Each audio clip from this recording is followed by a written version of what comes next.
പരിശുദ്ധനായ ദൈവത്തിന് സ്തോത്രം. ഹല്ലേലൂയ. അനുഗ്രഹിക്കപ്പെട്ടൊരു ചൊവ്വാഴ്ചയുടെ പകൽക്കാലം ദൈവം നമുക്ക് ദാനമായി നൽകി. ദൈവത്തിൻ്റെ ആലയത്തിൽ നമുക്ക് ഒരുമിച്ച് ഇന്ന് പകൽക്കാലമായി തിരുവന്തക്കോണം ദൈവം നമ്മോട് കാണിച്ചതായിട്ടുള്ള മനസ്സലിവിനായി, സ്നേഹത്തിനായി നന്ദിയോടെ ദൈവത്തിന് സ്തോത്രം ചെയ്യുകയാണ്. ദൈവത്തിൻ്റെ ആലയത്തിലായിരിക്കാനും ദൈവത്തെ ആരാധിപ്പാനും ദൈവത്തിൻ്റെ വചനം നമുക്ക് കേൾക്കുവാനും മാത്രമല്ല, ദൈവം നമ്മെ ഒരുക്കിയിരിക്കുന്നത് നമ്മുടെ സമസൃഷ്ടികൾക്ക് വേണ്ടി ജനത്തിൻ്റെ വിടവിൽ നിൽക്കുവാനും ദൈവം നമ്മെ അഭിഷേകം ചെയ്ത് തിരഞ്ഞെടുത്ത് നിലനിർത്തിയതായിട്ടുള്ള കൃപയ്ക്കായി നന്ദിയോടെ ദൈവത്തിന് സ്തോത്രം ചെയ്യുകയാണ്. നമ്മുടെ യോഗ്യതയോ നന്മയോ ശ്രേഷ്ഠതയോ യാതൊന്നുമല്ല, സർവശക്തനായ ദൈവത്തിൻ്റെ കൃപ ഒന്നുകൊണ്ട് മാത്രമാണ് ഇന്ന് പകൽക്കാലം നാം ആയിരിക്കുന്നത്. ദൈവത്തിൻ്റെ കൃപകളെ എത്ര വർണ്ണിച്ചാലും തീരുകയില്ല. എണ്ണിയാൽ തീരാത്തതായിട്ടുള്ള നന്മകളും അനവധി കൃപകളും ദൈവം നമ്മുടെ മേൽ ചൊരിഞ്ഞ് വഴി നടത്തി അതിന് നന്ദിയോടെ സ്തോത്രം ചെയ്യുകയാണ്. ഇന്ന് പകൽക്കാലം ദൈവത്തിൻ്റെ ആലയത്തിൽ പ്രാർത്ഥിപ്പാൻ തക്കവണ്ണം ദൈവം നമ്മെ എല്ലാവരെയും കൂട്ടി വരുത്തി. ഇന്ന് നമുക്ക് വേണ്ടി പ്രാർത്ഥിക്കുവാനുള്ള ദിവസമല്ല, ഇന്ന് നമ്മുടെ സമസൃഷ്ടികൾക്ക് വേണ്ടി ദൈവസന്നിധിയിൽ പ്രാർത്ഥിപ്പാനുള്ള ദിവസമാണ്. ഇന്ന് തകർന്ന ഹൃദയത്തോടുകൂടി, നുറുങ്ങിയ മനസ്സോടുകൂടി നമ്മുടെ കുറവുകളെല്ലാം ദൈവസന്നിധിയിൽ ഏറ്റുപറഞ്ഞുകൊണ്ട് ദൈവത്തിൻ്റെ വചനത്തിൽ വായിക്കുന്നത് പോലെ നമ്മുടെ വസ്ത്രങ്ങളെയല്ല, ഹൃദയങ്ങളെ തന്നെ കീറി മുറിച്ചുകൊണ്ട് ദൈവസന്നിധിയിലായിരിക്കാൻ തക്കവണ്ണം ദൈവം നമ്മെ എല്ലാവരെയും സഹായിക്കുമാറാകട്ടെ. കഴിഞ്ഞ 8 മാസങ്ങളിലും ദൈവത്തിൻ്റെ കരം നമ്മോട് കൂടിയിരുന്നു. ആണ്ടിൻ്റെ ആരംഭം മുതൽ ഈ സമയം വരെയും ജീവനുള്ള ദൈവത്തെ ആരാധിപ്പാനും പ്രാർത്ഥിപ്പാനും ദൈവസന്നിധിയിൽ 8 ചൊവ്വാഴ്ചകളിലും നമുക്ക് ഒരുമിച്ച് കൂടി വരുവാനും ഇടയാക്കി തീർത്തതായിട്ടുള്ള കൃപയ്ക്കായി നന്ദിയോടെ ദൈവത്തിന് സ്തോത്രം ചെയ്യുകയാണ്. കഴിഞ്ഞ 8 മാസങ്ങളിലും നമ്മൾ പ്രാർത്ഥിച്ചതെല്ലാം ദൈവം നമുക്ക് നൽകി. അതിനായി നന്ദിയോടെ ദൈവത്തിന് സ്തോത്രം ചെയ്യുകയാണ്. ഇന്ന് പകൽക്കാലവും നമ്മുടെ പ്രാർത്ഥന കേൾക്കുവാൻ നമ്മുടെ മധ്യത്തിൽ ദൈവം കടന്നു വന്നിട്ടുണ്ട്. പ്രാർത്ഥനയ്ക്ക് ഉത്തരം നൽകുന്ന സർവശക്തനായ ദൈവസന്നിധിയിലാണ് നമ്മളായിരിക്കുന്നത്. ചോദിക്കുന്നതൊക്കെയും നൽകുവാൻ, യാചിക്കുന്നതൊക്കെയും നൽകുവാൻ, അപേക്ഷിക്കുന്നതൊക്കെയും നമുക്ക് നൽകി തരുവാൻ സർവശക്തനായ ജീവനുള്ള ദൈവം നമ്മോടൊപ്പമുണ്ട്. കടന്നു വന്നതായിട്ടുള്ള എല്ലാ മക്കളെയും ദൈവം അനുഗ്രഹിക്കുമാറാകട്ടെ. കടന്നു വന്നതായിട്ടുള്ള എല്ലാവർക്കും ഏകസത്യദൈവമായ സർവശക്തൻ്റെ നാമത്തിൽ സ്നേഹവന്ദനം അറിയിക്കുന്നു. ദൈവത്തിൻ്റെ വചനത്തിലേക്ക് അല്പസമയം നമുക്ക് കടന്നു വരാം. ലൂക്കോസിൻ്റെ സുവിശേഷം 22-ാം അധ്യായം അതിൻ്റെ 42-ാമത്തെ വാക്യം നമുക്ക് വായിക്കാം. ഇന്ന് നാം ദൈവസന്നിധിയിലേക്ക് കടന്നു വന്നിരിക്കുന്നത് പ്രാർത്ഥിക്കുവാൻ വേണ്ടിയാണ്. എന്നാൽ നമുക്ക് കേൾക്കുവാനുള്ള വചനം ഒരു പ്രാർത്ഥനയാണ്. ആ പ്രാർത്ഥന നമുക്ക് കേൾക്കാം. പിതാവേ, നിനക്ക് മനസ്സുണ്ടെങ്കിൽ ഈ പാനപാത്രം എങ്കിൽ നിന്ന് നീക്കണമേ, എങ്കിലും എൻ്റെ ഇഷ്ടമല്ല നിന്റെ ഇഷ്ടം തന്നെ ആകട്ടെ എന്ന് പ്രാർത്ഥിച്ചു. ഹല്ലേലൂയ. യേശുവിൻ്റെ പ്രാർത്ഥനയാണ് നമുക്കിവിടെ കാണുവാനായിട്ട്, കേൾക്കുവാനായിട്ട് കഴിഞ്ഞത്. യേശു ഇപ്രകാരം പ്രാർത്ഥിച്ചു: പിതാവേ, കഴിയുമെങ്കിൽ ഈ പാനപാത്രം എങ്കിൽ നിന്ന് നീക്കണമേ, കഴിയുമെങ്കിൽ ഈ പാനപാത്രം എങ്കിൽ നിന്ന് നീക്കണമേ എന്ന് യേശു പ്രാർത്ഥിച്ചത് ക്രൂശ് എനിക്ക് ഒഴിവാക്കി തരണമേ എന്നുള്ളതല്ല. അതിൻ്റെ താഴത്തെ വാക്യത്തിൽ വായിക്കുമ്പോൾ അവൻ്റെ വിയർപ്പ് രക്തത്തുള്ളികളായി നിലത്തൊഴുകി എന്നുള്ളതാണ്. കർത്താവിൻ്റെ ഇഷ്ടം എന്താകുന്നു എന്ന് ചോദിച്ചാൽ തകർക്കപ്പെടുക എന്നുള്ളതാണ്. കാൽവരി ക്രൂശിൽ യാഗമായി തീരുന്നതിന് മുമ്പേ ഞാൻ തകർന്നു പോകരുതേ എന്നാണ് യേശു പ്രാർത്ഥിച്ചത്. അതിലേക്കല്ല ഞാൻ ഇന്ന് പകൽക്കാലം കടക്കുന്നത്. അതിൻ്റെ താഴത്തെ വാക്യത്തിൽ ഇപ്രകാരം വായിക്കുന്നു: എങ്കിലും എൻ്റെ ഇഷ്ടമല്ല നിന്റെ ഇഷ്ടം തന്നെയാകട്ടെ. ഹല്ലേലൂയ. യേശു ഇവിടെ പ്രാർത്ഥിച്ചത് ഒരു മാതൃകയാണ്. എന്താണ് മാതൃക? നമ്മൾ ഓരോരുത്തരും ദൈവസന്നിധിയിൽ പ്രാർത്ഥിക്കേണ്ടത് അപ്രകാരമാണ്. എന്നാൽ യേശു പ്രാർത്ഥിച്ചത് വളരെ ആത്മാർത്ഥമായിട്ടാണ് പ്രാർത്ഥിച്ചത്, സത്യസന്ധമായിട്ടാണ് പ്രാർത്ഥിച്ചത്. സർവശക്തനായ ദൈവത്തിൻ്റെ ഇഷ്ടം ചെയ്യുവാനാണ് പ്രാർത്ഥിച്ചത്. എന്നാൽ നമ്മുടെ പ്രാർത്ഥനകളെല്ലാം നാം പാടിയതുപോലെ, എൻ ദൈവമേ നിന്നിഷ്ടം ചെയ്യുവാൻ ഞാനിതാ വരുന്നു, എൻ്റെ ഇഷ്ടമല്ല നിൻ്റെ ഇഷ്ടം പോലെ എന്നെ നടത്തണമെന്നാണ് നമ്മൾ പ്രാർത്ഥിക്കുന്നത്. പക്ഷെ നമ്മുടെ ഇഷ്ടം ആണോ ദൈവത്തിൻ്റെ ഇഷ്ടമാണോ നമ്മൾ ചെയ്യുന്നത് എന്നുള്ളതാണ് ഇന്ന് പകൽക്കാലം നമ്മൾ ശോധന ചെയ്യേണ്ടത്. നമ്മുടെ ഇഷ്ടത്തിന് യാതൊരു പ്രസക്തിയുമില്ല. നമ്മുടെ ഇഷ്ടമല്ല ദൈവത്തിൻ്റെ ഇഷ്ടം, നമ്മുടെ ആലോചന അല്ല ദൈവത്തിൻ്റെ ആലോചന, നമ്മുടെ വഴികളല്ല ദൈവത്തിൻ്റെ വഴികൾ. നമ്മെ ദൈവം വിളിച്ചത് നമ്മുടെ ഇഷ്ടം ചെയ്യുവാനല്ല, സർവശക്തനായ ദൈവത്തിൻ്റെ ഇഷ്ടം ചെയ്യേണ്ടതിന് വേണ്ടിയാണ്. ദൈവത്തിൻ്റെ ഇഷ്ടം ചെയ്യണമെങ്കിൽ യേശു പ്രാർത്ഥിച്ചതുപോലെ ആത്മാർത്ഥമായ പ്രാർത്ഥന നമ്മുടെ ജീവിതത്തിൽ ഉണ്ടാകണം. എൻ്റെ ഇഷ്ടമല്ല നിൻ്റെ ഇഷ്ടം പോലെയാകട്ടെ. ഇന്ന് അപ്രകാരം പ്രാർത്ഥിക്കുന്ന അവരുടെ പ്രാർത്ഥനയാണ് ദൈവം കേൾക്കുന്നത്. ഇന്ന് നാം വെറുതെ ഈ ആലയത്തിൽ കടന്നു വന്ന് നിരാശയോടുകൂടി പോകുവാൻ ഇടവരരുത്. ഇന്ന് ദൈവം നമ്മുടെ പ്രാർത്ഥന കേൾക്കണം. ഇന്ന് ദൈവം നമ്മുടെ അടുക്കിലേക്ക് കടന്നു വരയണം. ഇന്ന് ദൈവത്തിൻ്റെ കരം നമുക്ക് കാണണം. ഇന്ന് ദൈവത്തിൻ്റെ തേജസ് നമുക്ക് കാണണം. ഇന്ന് വലിയ വിടുതൽ കാണുവാൻ ഇടയായി തീരണം. അതിനൊരു പ്രാർത്ഥനയേ ഉള്ളൂ, എൻ്റെ ഇഷ്ടമല്ല നിൻ്റെ ഇഷ്ടം പോലെ ആകട്ടെ. യേശു അപ്രകാരം പ്രാർത്ഥിച്ചപ്പോൾ അതിന്റെ താഴത്തെ വാക്യം കൂടി നമുക്ക് വായിക്കാം. അവനെ ശക്തിപ്പെടുത്തുവാൻ സ്വർഗത്തിൽ നിന്നും ഒരു ദൂതൻ അവന് പ്രത്യക്ഷനായി. അപ്പോൾ യേശുവിന്റെ പ്രാർത്ഥന എന്നുള്ളത് ആത്മാർത്ഥമായ പ്രാർത്ഥനയും ഇഷ്ടം ചെയ്യുവാനുള്ള പ്രാർത്ഥനയുമായിരുന്നു. അതിന്റെ അനന്തരഫലമായി ദൈവം അവനെ ശക്തിപ്പെടുത്തുവാൻ സ്വർഗത്തിൽ നിന്നും ഒരു ദൂതൻ അവന് പ്രത്യക്ഷനായി. ഹല്ലേലൂയ. ഇന്ന് ദൈവത്തിന്റെ ദൂതൻ നമ്മുടെ അടുക്കൽ പ്രത്യക്ഷമാകണം. ദൈവത്തിന്റെ ദൂതൻ നമ്മുടെ അടുക്കൽ പ്രത്യക്ഷമാകണമെങ്കിൽ നമ്മുടെ പ്രാർത്ഥന യേശുവിന്റെ പ്രാർത്ഥന പോലെ ആയിരിക്കണം. യേശു പ്രാർത്ഥിച്ചത് സ്വർഗസ്ഥനായ ദൈവത്തോടാണ്. അപ്പൊ യേശുവും സ്വർഗസ്ഥനായ ദൈവവും വേറെ ഉണ്ടോ എന്ന് നിങ്ങൾ ചിന്തിക്കേണ്ട. മനുഷ്യനായി വന്നതായിട്ടുള്ള യേശുവിൻ്റെ സമർപ്പണമാണ് നമുക്കവിടെ കാണുവാനായിട്ട് കഴിയുന്നത്. എല്ലാവർക്കും മാതൃക വെച്ചേച്ച് പോയവനാണ് അവൻ. അപ്രകാരമാണ് നാം പ്രാർത്ഥിക്കേണ്ടത് എന്ന് നമുക്ക് കാണിച്ചു തരേണ്ടതിനാണ് യേശു അപ്രകാരം പ്രാർത്ഥിച്ചത്. അവിടെ എഴുതിയിരിക്കുന്നത്, ഉടനെ സ്വർഗത്തിൽ നിന്നും ദൈവത്തിന്റെ ദൂതൻ അവനെ ശക്തിപ്പെടുത്തുവാനായിട്ട് വന്നു. അതിനർത്ഥം ദൈവത്തിന്റെ ഇഷ്ടം ചെയ്യുവാൻ മനസ്സ് നിനക്കുണ്ടെങ്കിൽ നിന്നെ ശക്തിപ്പെടുത്തുവാൻ ദൈവത്തിന്റെ ദൂതൻ നിനക്ക് അയച്ചു തരും. ഇന്ന് നമ്മുടെ ഇഷ്ടം ചെയ്യുവാൻ നാം വ്യഗ്രതപ്പെടുന്നത് കൊണ്ടാണ് ദൈവത്തിന്റെ ദൂതൻ നമ്മുടെ അടുക്കിലേക്ക് കടന്നു വരാത്തത്, ദൈവം നമ്മുടെ പ്രാർത്ഥന കേൾക്കാതെ പോകുന്നത്. എന്നാൽ ദൈവത്തിന്റെ ഇഷ്ടം ചെയ്യണം. ഇന്ന് ദൈവം നമ്മെ വിളിച്ചത് ദൈവത്തിന്റെ ഇഷ്ടം ചെയ്യേണ്ടതിന് വേണ്ടിയാണ്. അന്ത്യകാലത്ത് യഹോവയുടെ ആലയമുള്ള പർവ്വതം പർവ്വതങ്ങളിലെ ശിഖരത്തിന്മേൽ സ്ഥാപിതവും സകല കുന്നുകൾക്കും മീതെ ഉന്നതവുമായിരിക്കും. അനേകം ജാതികളും വംശങ്ങളും അതിലേക്ക് ഒഴുകി ചെല്ലും. അന്ത്യകാലത്ത് ദൈവം ഒരുക്കിയ ദൈവത്തിൻ്റെ ആലയമാണ് ഈ പ്രാർത്ഥനാലയം. ഇതൊരു സഭയുടേതല്ല, ഇതൊരു മതത്തിൻ്റെതല്ല, ഇതൊരു മനുഷ്യൻ്റെതല്ല. ഇത് ദൈവത്തിൻ്റെ ജനത്തെ രക്ഷിപ്പാൻ സ്വർഗത്തിലേക്കുള്ള ഒരു ഗോവണിയായി, സ്വർഗത്തിലേക്കുള്ള ഒരു വാതിലായി ദൈവം ഒരുക്കിയതായ ദൈവത്തിൻ്റെ ആലയമാണ്. ഈ ആലയത്തിൽ ദൈവം നമ്മെ വിളിച്ചഭിഷേകം ചെയ്തിരിക്കുന്നത് അവൻ്റെ ഇഷ്ടം ചെയ്യേണ്ടതിന് വേണ്ടിയാണ്. എന്നാൽ ഈ ലോകത്തിൽ, സൗണ്ട് കുറഞ്ഞു പോയല്ലോ, ഈ ലോകത്തിൽ അനേകർ അവരുടെ ഇഷ്ടങ്ങൾ ചെയ്യുമ്പോൾ ഈ ആലയത്തിൽ നമ്മുടെ ഇഷ്ടം ചെയ്യുവാനുള്ളതല്ല. ഈ ലോകത്തിലായിരിക്കുന്ന സഭകളെ പോലെയല്ല ഈ ആലയം. നമ്മുടെ ഇഷ്ടം ഇവിടെ ചെയ്താൽ ദൈവം നമ്മെ ഈ ആലയത്തിൽ നിന്ന് പുറത്താക്കി കളയും. ഈ ആലയത്തിൻ്റെ പ്രത്യേകത, ദൈവം ഈ ആലയത്തിൽ ഇപ്രകാരം അരുളി ചെയ്തിട്ടുണ്ട്, ഞാൻ ഈ ആലയത്തിൽ എന്നും ഉണ്ടാകും. ഈ ആലയത്തിൽ നിങ്ങൾ ആരുമില്ല എങ്കിലും ഞാൻ എപ്പോഴും ഈ ആലയത്തിൽ ഉണ്ടാകും. രണ്ടാമത്തെ കാര്യം, എൻ്റെ ഇഷ്ടം ചെയ്യാത്തവരെ ഞാൻ ഈ ആലയത്തിൽ നിന്ന് പുറത്താക്കി കളയുകയല്ലാതെ ഞാൻ ഈ ആലയത്തിൽ നിന്നും പോവുകയില്ല. അത് ദൈവത്തിൻ്റെ വാഗ്ദത്തമാണ്.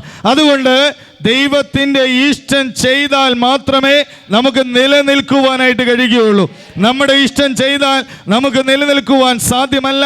നമ്മുടെ ഇഷ്ടം ചെയ്താൽ നമുക്ക് മുന്നോട്ട് പോകുവാൻ സാധ്യമല്ല. നമ്മുടെ ഇഷ്ടം ചെയ്താൽ സ്വർഗത്തിലെ ദൂതൻ നമ്മുടെ അടുക്കിലേക്ക് വരികയില്ല. ദൈവ ഇഷ്ടം ചെയ്താൽ മാത്രമേ ദൈവം നമ്മോടൊപ്പം ഉണ്ടാവുകയുള്ളൂ. ഇവിടെ എഴുതിയിരിക്കുന്നത്, ഉടനെ സ്വർഗത്തിൽ നിന്നും ദൈവത്തിന്റെ ദൂതൻ അവനെ ശക്തിപ്പെടുത്തുവാൻ ഇറങ്ങി വന്നു. പിന്നെ അവൻ പ്രാണവേദനയിലായി. അപ്പോൾ ദൈവം നമ്മെ വിളിച്ചത്, ഈ ലോകത്തിൽ എല്ലാവരും പോകുന്നത് ഗെത്സമന വരെയാണ്. ഗെത്സമന വരെ പോകുവാൻ വളരെ എളുപ്പമാണ്. എന്നാൽ ദൈവത്തിൻ്റെ ആലയത്തിൽ ദൈവം നമ്മെ വിളിച്ചിരിക്കുന്നത് ഗെത്സമന വരെ പോകുവാനല്ല, ഗെത്സമന മുതൽ കാൽവരി വരെ പോകുവാനാണ്. യേശു കഷ്ടം അനുഭവിച്ചതുപോലെ കഷ്ടം അനുഭവിക്കേണ്ടതിന് വേണ്ടിയാണ് ദൈവം നമ്മെ തിരഞ്ഞെടുത്തത്. യേശു പോയതായിട്ടുള്ള വഴിയിൽ കൂടി പോകേണ്ടതിനാണ് അവൻ നമ്മെ തിരഞ്ഞെടുത്ത് ഈ ആലയത്തിലാക്കി വെച്ചിരിക്കുന്നത്. ഇന്ന് നമ്മുടെ വഴി എവിടെയാണ്? ഏത് വഴിയിലാണ് നാം പോകുന്നത്? ഏത് പാതയിലാണ് നാം പോകുന്നത്? ദൈവത്തിൻ്റെ ഹിതപ്രകാരമാണോ പോകുന്നത് എന്ന് ഇന്ന് നമ്മൾ ഓരോരുത്തരും ദൈവസന്നിധിയിൽ ശോധന ചെയ്യണം. ഈ ആലയത്തിൽ കടന്നു വന്നിരിക്കുന്ന എല്ലാവരും തന്നെ ദൈവം തിരഞ്ഞെടുത്തതായിട്ടുള്ള അപ്പോസ്തലന്മാരാണ്. അപ്പോസ്തലന്മാരോട് ഇന്ന് പകൽക്കാലം ഞാൻ ഉൾപ്പെടെ ദൈവമാണ് ദൈവത്തിൻ്റെ വചനത്തിൽ കൂടെ സംസാരിക്കുന്നത്. അവൻ്റെ വഴിയിൽ നാം പോകണം. ഇവിടെ എഴുതിയിരിക്കുന്നത്, പിന്നെ അവൻ പ്രാണവേദനയിലായി അതിശ്രദ്ധയോടെ പ്രാർത്ഥിച്ചു. ഹല്ലേലൂയ.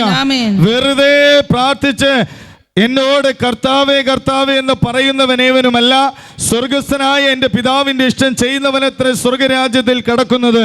കർത്താവേ കർത്താവേ എന്ന് പറഞ്ഞു പോകുവാനല്ല ദൈവം നമ്മെ ഇന്ന് കൂട്ടിവരുത്തിയിരിക്കുന്നത്. അതിശ്രദ്ധയോടുകൂടെ പ്രാർത്ഥിക്കണം. ഇന്ന് ഇവിടെ എഴുതിയിരിക്കുന്നത്, അവൻ പ്രാണവേദനയിലായി. ഇന്ന് വേദനയോടുകൂടെ പലവിധമായിട്ടുള്ള ദുഃഖങ്ങളോടുകൂടെ ദൈവസന്നിധിയിൽ നാം കടന്നു വന്നിരിക്കുന്നു. എന്നാൽ നമ്മുടെ വേദനകൾക്കല്ല ഇവിടെ പ്രാധാന്യം, നമ്മുടെ കഷ്ടതകൾക്കല്ല ഇവിടെ പ്രാധാന്യം. അതിശ്രദ്ധയോടുകൂടെയുള്ള പ്രാർത്ഥന ഇന്ന് നമ്മുടെ ജീവിതത്തിൽ ഉണ്ടാകണം, ഇന്ന് ദൈവസന്നിധിയിൽ ഉണ്ടാകണം. ആ പ്രാർത്ഥനയ്ക്കാണ് മറുപടി ലഭിക്കുന്നത്. അതിശ്രദ്ധയോടുകൂടെ അവൻ പ്രാർത്ഥിച്ചു. അവന്റെ വിയർപ്പ് നിലത്ത് വീഴുന്ന വലിയ ചോരത്തുള്ളികൾ പോലെയായി പ്രാണവേദനയിലായി തീർന്നു എന്ന് പറഞ്ഞാൽ, ഈ എൻ്റെ ഇഷ്ടമല്ല നിന്റെ ഇഷ്ടം പോലെ എന്നെ ആക്കണമേ എന്ന് അവൻ പ്രാർത്ഥിച്ചത്. ഈ ഗെത്സമന തോട്ടത്തിൽ പിടഞ്ഞു വീണ് മരിക്കാതെ കാൽവരി ക്രൂശിൽ അവൻ കടന്നു വന്നതിൻ്റെ ഉദ്ദേശം പൂർണ്ണമായി നിവൃത്തിയാകണമെന്നുള്ള ആഗ്രഹത്തോടു കൂടിയാണ് അവൻ പ്രാർത്ഥിച്ചത്. ഉടനെ അവൻ പ്രാണവേദനയായി അതിശ്രദ്ധയോടുകൂടി പ്രാർത്ഥിച്ചു. അവന്റെ വിയർപ്പ് നിലത്ത് വീഴുന്ന വലിയ ചോരത്തുള്ളികൾ പോലെയായി. അവൻ പ്രാർത്ഥന കഴിഞ്ഞ് എഴുന്നേറ്റു ശിഷ്യന്മാരുടെ അടുക്കൽ ചെന്നു. ശിഷ്യന്മാരുടെ അടുക്കൽ ചെന്നു. ശിഷ്യന്മാരോ അവർ വിഷാദത്താൽ ഉറങ്ങുന്നത് കണ്ടു. ഹല്ലേലൂയ. ഇന്ന് ഉറങ്ങുന്നതായിട്ടുള്ള ശിഷ്യന്മാരെ പോലെയാണ് നമ്മളെല്ലാവരും. യേശു അതിശ്രദ്ധയോടുകൂടി പ്രാർത്ഥിക്കുന്നു, പ്രാണവേദനയോടുകൂടി പ്രാർത്ഥിക്കുന്നു. വലിയ ചോരത്തുള്ളികൾ പോലെ അവൻ്റെ വിയർപ്പ് നിലത്ത് വീഴുന്നു. അവൻ പ്രാണവേദനയിലായി മരിക്കുവാനുള്ള ഒരുക്കത്തിലായിരിക്കുന്നു. എന്നാൽ യേശു പ്രാർത്ഥിക്കുന്നതിൻ്റെ ഒരംശം പോലും പ്രാർത്ഥിക്കാതെ വിഷമമില്ലാതെ ശിഷ്യന്മാർ ഉറങ്ങിക്കൊണ്ടിരിക്കുന്നു. എന്നാൽ അതിൻ്റെ താഴ്ത്ത വാക്യം വായിക്കാം. അവർ വിഷാദത്താൽ ഉറങ്ങുന്നത് കണ്ടു അവരോട്, നിങ്ങൾ ഉറങ്ങുന്നത് എന്ത്? പരീക്ഷയിൽ അകപ്പെടാതിരിപ്പാൻ എഴുന്നേറ്റ് പ്രാർത്ഥിപ്പിൻ. ഉറങ്ങുന്നത് എന്ത്? പരീക്ഷയിൽ അകപ്പെടാതിരിപ്പാൻ എഴുന്നേറ്റ് പ്രാർത്ഥിപ്പിൻ. ദൈവത്തിൻ്റെ വചനം നമ്മെ പഠിപ്പിക്കുന്നത് ഉറങ്ങുവാനല്ല ദൈവം നമ്മെ വിളിച്ചത്. ദൈവത്തിന്റെ വചനം പഠിപ്പിക്കുന്നു, ഉറങ്ങുന്നവനെ ഉണർന്ന് മരിച്ചവരുടെ ഇടയിൽ നിന്ന് എഴുന്നേൽക്കാം, എന്നാൽ ക്രിസ്തു നിന്റെ മേൽ പ്രകാശിക്കും. ദൈവം നമ്മെ വിളിച്ചത് ഉറങ്ങുവാനല്ല, ഉറക്കം നടിച്ച് കിടക്കുവാനല്ല, ഉണർന്നിരുന്ന് പ്രാർത്ഥിക്കുവാനാണ്. നമ്മുടെ സമസൃഷ്ടികൾ അനേകായിരങ്ങൾ കഷ്ടതയിലും കണ്ണുനീരിലും പ്രയാസങ്ങളിലും രോഗങ്ങളിലും ആയിരിക്കുന്നു. ദൈവമാരെന്നറിയാതെ വണ്ണം പല വിഗ്രഹങ്ങൾ അടുക്കൽ പോയി കുമ്പിടുന്നു. എന്നാൽ സത്യദൈവത്തെ അറിയുവാനും നിത്യജീവൻ പ്രാപിപ്പാനും യേശു പ്രാർത്ഥിച്ചതുപോലെ ഉണർന്നിരുന്ന് പ്രാർത്ഥിക്കേണ്ടതിനാണ് ഇന്ന് പകൽക്കാലം ദൈവം കൊണ്ടുവന്നിരിക്കുന്നത്. എന്നാൽ അതിൻ്റെ താഴ്ത്ത വാക്യം, പരീക്ഷയിൽ അകപ്പെടാതിരിപ്പാൻ എഴുന്നേറ്റ് പ്രാർത്ഥിപ്പിൻ. അതിൻ്റെ പാരഗ്രാഫിന്റെ തുടക്കം ഒന്ന് വായിക്കാം. അവൻ ഇപ്പൊ വായിച്ചതിന്റെ പിന്നെ അവൻ പതിവ് പോലെ പിന്നെ അവൻ അവരോട്, ഞാൻ നിങ്ങളെ മടിശിലയും പൊക്കടവും 39 വായിച്ചതിന്റെ പാരഗ്രാഫ്. പിന്നെ അവൻ പതിവ് പോലെ ഒലിവുമലയ്ക്ക് പുറപ്പെട്ടു പോയി. ശിഷ്യന്മാരും അവനെ അനുഗമിച്ചു. ഹല്ലേലൂയ. യേശു ഒലിവുമലയിലേക്ക് പോയപ്പോൾ ശിഷ്യന്മാരും അവനെ അനുഗമിച്ചു. നമ്മളെല്ലാവരും യേശുവിനെ അനുഗമിക്കുവാൻ വേണ്ടി ഇറങ്ങി പുറപ്പെട്ടവരാണ്. എന്നാൽ അവസാന ഭാഗത്തേക്ക് വരുമ്പോൾ യേശു പ്രാർത്ഥിക്കുകയും ശിഷ്യന്മാർ ഉറങ്ങുകയും ചെയ്യുന്നവരായി കാണുന്നു. യേശുവിനോടുകൂടെ അവർ പുറപ്പെട്ടു. യേശു പോയതായിട്ടുള്ള വഴിയിൽ കൂടി അവർ പോയി. യേശുവിനെ അവർ അനുഗമിച്ചു. എന്നാൽ ഒരു സ്ഥലത്തെത്തിയപ്പോൾ, അതിന്റെ താഴത്തെ വാക്യം കൂടി വായിക്കാം. ആ സ്ഥലത്തെത്തിയപ്പോൾ അവൻ അവരോട് പരീക്ഷയിൽ അകപ്പെടാതിരിപ്പാൻ പ്രാർത്ഥിപ്പിൻ. താൻ അവരെ വിട്ട് ഒരു കല്ലേറ് ദൂരത്തോളം വാങ്ങിപ്പോയി മുട്ടുകുത്തി, പിതാവേ, നിനക്ക് മനസ്സുണ്ടെങ്കിൽ ഈ പാനപാത്രം എങ്കിൽ നിന്ന് നീക്കണമേ. ഒരു കല്ലേറ് ദൂരത്തോളം മാറിപ്പോയി, പിതാവേ, നിനക്ക് കഴിയുമെങ്കിൽ ഈ പാനപാത്രം എങ്കിൽ നിന്ന് നീക്കണമേ. എങ്കിലും എന്റെ ഇഷ്ടമല്ല, നിന്റെ ഇഷ്ടം പോലെ ആകട്ടെ.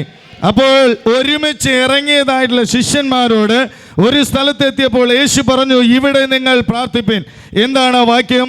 അതിന്റെ ആ വാക്യം ഒന്ന് വായിക്കാം. ആ സ്ഥലത്തെത്തിയപ്പോൾ അവൻ അവരോട് പരീക്ഷയിൽ അകപ്പെടാതിരിപ്പാൻ പ്രാർത്ഥിപ്പിൻ എന്ന് പറഞ്ഞു. അപ്പോൾ യേശു പറഞ്ഞത്, പരീക്ഷയിൽ അകപ്പെടാതിരിപ്പാൻ നിങ്ങൾ ഇവിടെ പ്രാർത്ഥിപ്പിൻ.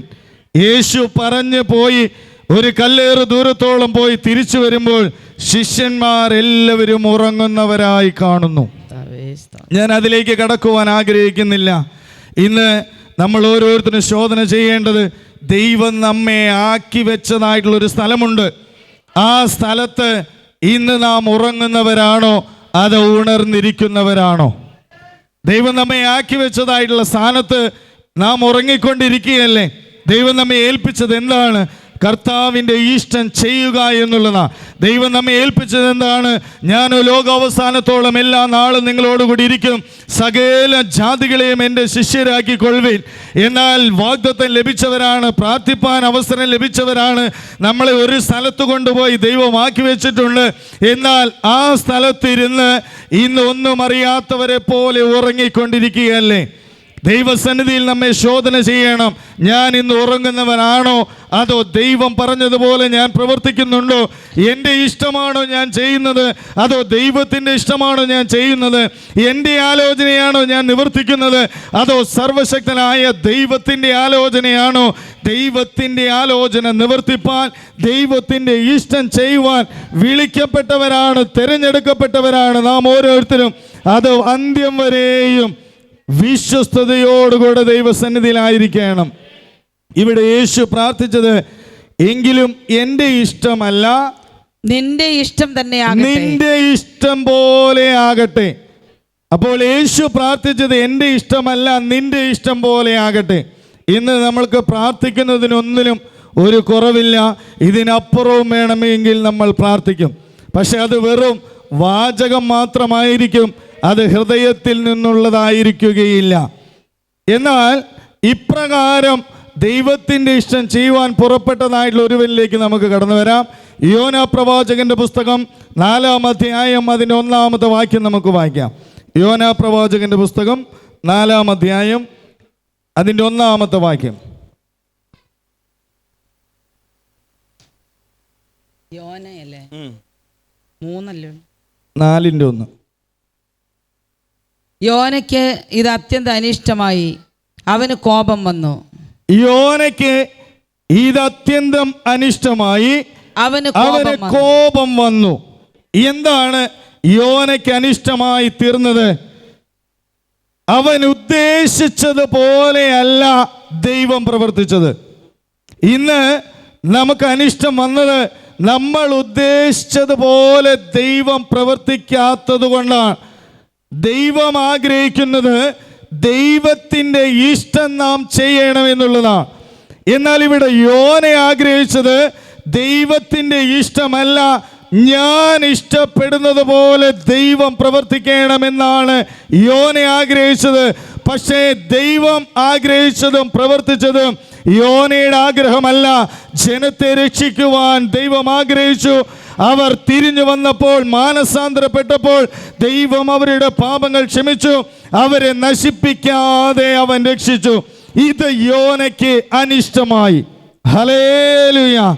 നമ്മുടെ ജീവിതത്തിൽ വന്നിരിക്കുന്നതായിട്ടുള്ള തടസ്സം എന്താകുന്നു എന്ന് ചോദിച്ചാൽ ദൈവത്തിൻ്റെ ഇഷ്ടം ചെയ്യുവാനുള്ളൊരു മനസ്സില്ല. യോന എന്താണ് ചെയ്തത്? യോനയോട് പറഞ്ഞു, നീ നിനവയിലേക്ക് പോവുക എന്ന്. ഞാൻ അതിലേക്ക് കടക്കുന്നില്ല, നമുക്ക് എല്ലാവർക്കും അറിയാവുന്ന ഭാഗമാണ്.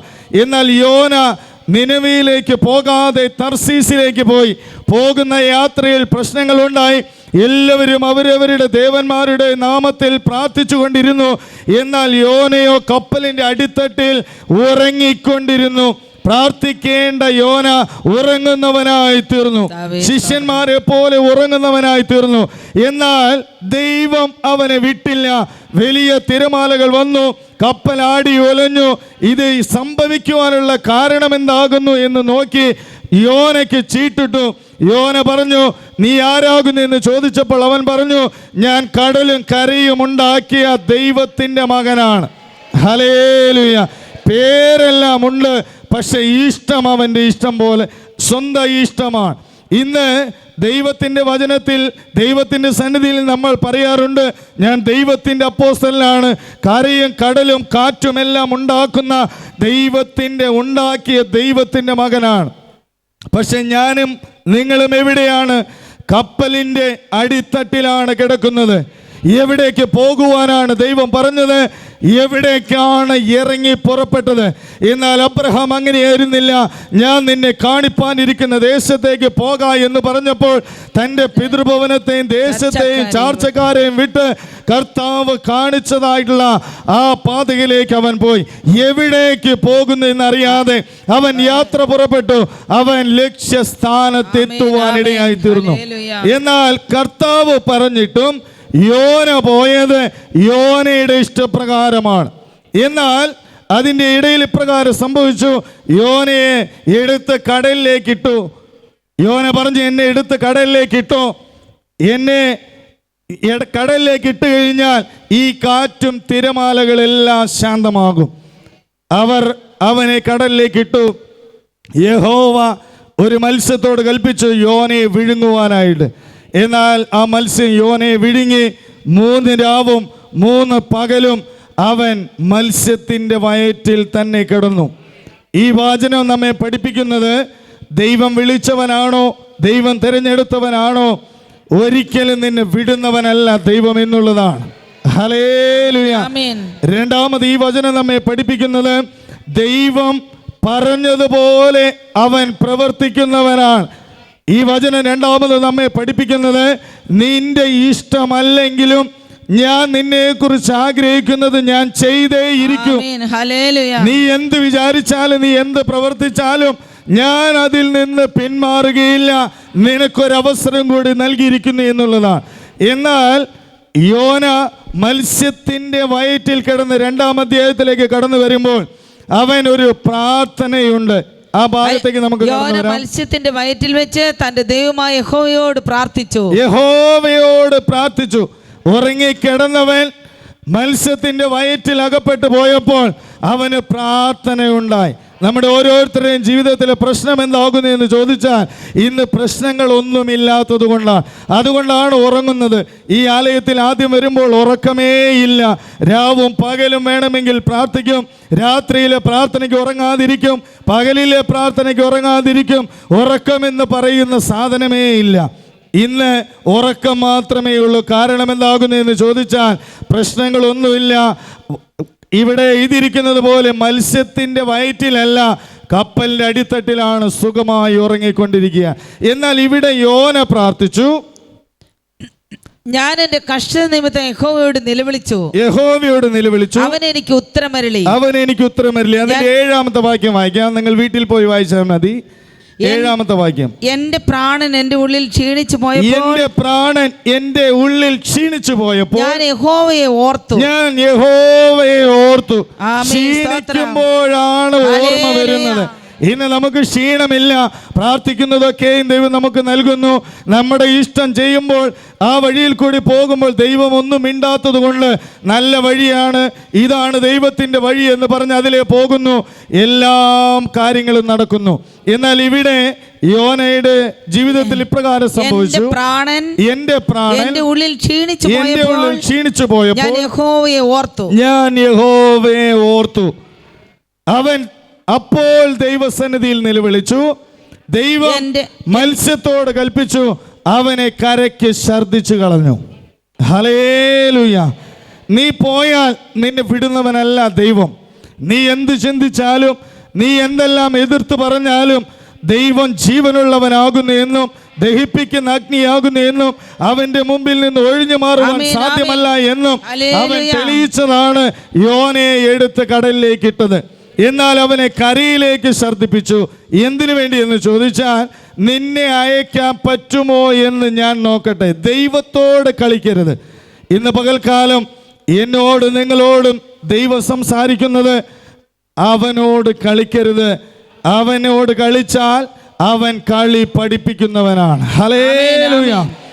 യോനയെ കടലിൽ നിന്ന് കരയിലേക്ക് ഛർദ്ദിച്ചു. 3-ാം അധ്യായത്തിലേക്ക് കടന്നു വരുമ്പോൾ യോന പോയി നിനവയിലേക്ക് പോയി. ദൈവം പറഞ്ഞത് അവൻ പ്രസംഗിച്ചു. പ്രസംഗിക്കാതെ നിന്നെ വിടുകയില്ല. ഹല്ലേലൂയ. പിന്നീട് എന്താണോ അതൊന്നും ചിന്തിക്കേണ്ട. ദൈവം പറഞ്ഞത് അത് നിവർത്തിച്ചേ മതിയാവുകയുള്ളൂ. യോന അവിടെ പോയി പ്രസംഗിച്ചു. എന്താണ് പ്രസംഗിച്ചത്? യഹോവയുടെ കൽപ്പന പ്രകാരം നിനവയിലേക്ക് അവൻ ചെന്നു. എന്നാൽ നിനവെ 3 ദിവസത്തെ വഴിയുള്ള അതിമഹത്തായ ഒരു നഗരമായിരുന്നു. യോന നഗരത്തിൽ കടന്ന് ആദ്യം ഒരു ദിവസത്തെ വഴി ചെന്നു. ഇനി 40 ദിവസം കഴിഞ്ഞാൽ നിനവെ ഉന്മൂലമാകുമെന്ന് ഘോഷിച്ചു പറഞ്ഞു. എന്നാൽ നിനവേക്കാർ ദൈവത്തിൽ വിശ്വസിച്ചു. അവർ വിശ്വസിച്ചു. ഒരു ഉപവാസം പരസ്യം ചെയ്തു. വലിയവരും ചെറിയവരും ഒരുപോലെ രട്ടെടുത്തു. ഹല്ലേലൂയ. ദൈവം ആഗ്രഹിക്കുന്നത് നിനവെ പട്ടണത്തെ രക്ഷിക്കുക എന്നുള്ളതാണ്. എന്നാൽ യോന ആഗ്രഹിച്ചത് നിനവെ പട്ടണത്തെ നശിപ്പിച്ചു കളയണം എന്നുള്ളതാണ്. പക്ഷേ ദൈവം അവനിൽ കൂടി സംസാരിച്ചു. അവനെ നിനവയിലേക്ക് അയച്ചു. അവന് ഇഷ്ടമല്ലെങ്കിലും അവനെ കൊണ്ട് പറയിച്ചു. എന്തുകൊണ്ടെന്ന് ചോദിച്ചാൽ, ദൈവം നിനവെ പട്ടണത്തെ ജനത്തെ രക്ഷിപ്പാൻ മനസ്സുള്ളത് കൊണ്ട്. ഹല്ലേലൂയ. അതുകൊണ്ടാണ് മത്തായിയുടെ സുവിശേഷത്തിൽ പറയുന്നത്, എൻ്റെ നാമത്തിൽ ഞാൻ ഭൂതങ്ങളെ പുറത്താക്കി, ഞാൻ അത്ഭുതങ്ങൾ പ്രവർത്തിച്ചു, വീര്യപ്രവൃത്തികൾ ചെയ്തില്ലയോ എന്ന് അന്നാളിൽ പലരും പറയും. എന്നാൽ അവരോട് പറയുന്നു, അധർമ്മം പ്രവർത്തിക്കുന്നവരെ ഞാൻ നിങ്ങൾ ഒരു നാളും അറിഞ്ഞിട്ടില്ല എന്ന് അവൻ തീർത്തു പറയും. ഹല്ലേലൂയ. അവൻ്റെ വാക്കുകൾ കർത്താവ് പറഞ്ഞതായിരുന്നു എങ്കിലും അവൻ്റെ ഹൃദയത്തിൽ കർത്താവ് പറഞ്ഞതില്ലായിരുന്നു. എന്നാൽ ദൈവം ജനത്തെ രക്ഷിക്കുന്നത് പല മുഖാന്തരങ്ങളിൽ കൂടിയാണ്. ഇന്ന് ദൈവത്തിൻ്റെ അപ്പോസ്തലന്മാരായി തിരഞ്ഞെടുക്കപ്പെട്ടതായിട്ടുള്ള നാം ദൈവത്തിൻ്റെ ഇഷ്ടപ്രകാരമാണോ പറയുന്നത്? ദൈവമേ, നിന്റെ ഇഷ്ടം പോലെ ചെയ്യണമേ എന്നുള്ള പ്രാർത്ഥനയോട് കൂടിയിട്ടാണോ നാം സുവിശേഷത്തിന് പോകുന്നത്, നാം പ്രവർത്തിക്കുന്നത്? നമ്മുടെ വാക്കുകൾ എന്ന് നമ്മളാണ് ശോധന ചെയ്യേണ്ടത്. എന്നാൽ ഇവിടെ യോന പ്രസംഗിച്ചപ്പോൾ ജനമെല്ലാം മാനസാന്തരപ്പെട്ടു. ദൈവത്തിൽ വിശ്വസിച്ചു. അതിന്റെ അവസാന ഭാഗത്തേക്ക് വരുമ്പോൾ അവിടുത്തെ രാജാവും വർത്തമാനം നിനവേ രാജാവിന്റെ അടുക്കൽ എത്തിയപ്പോൾ അവൻ സിംഹാസനത്തിൽ നിന്ന് എഴുന്നേറ്റ് രാജവസ്ത്രം നീക്കി വെച്ച് രട്ടുപുതച്ച് വെണ്ണീറിലിരുന്നു.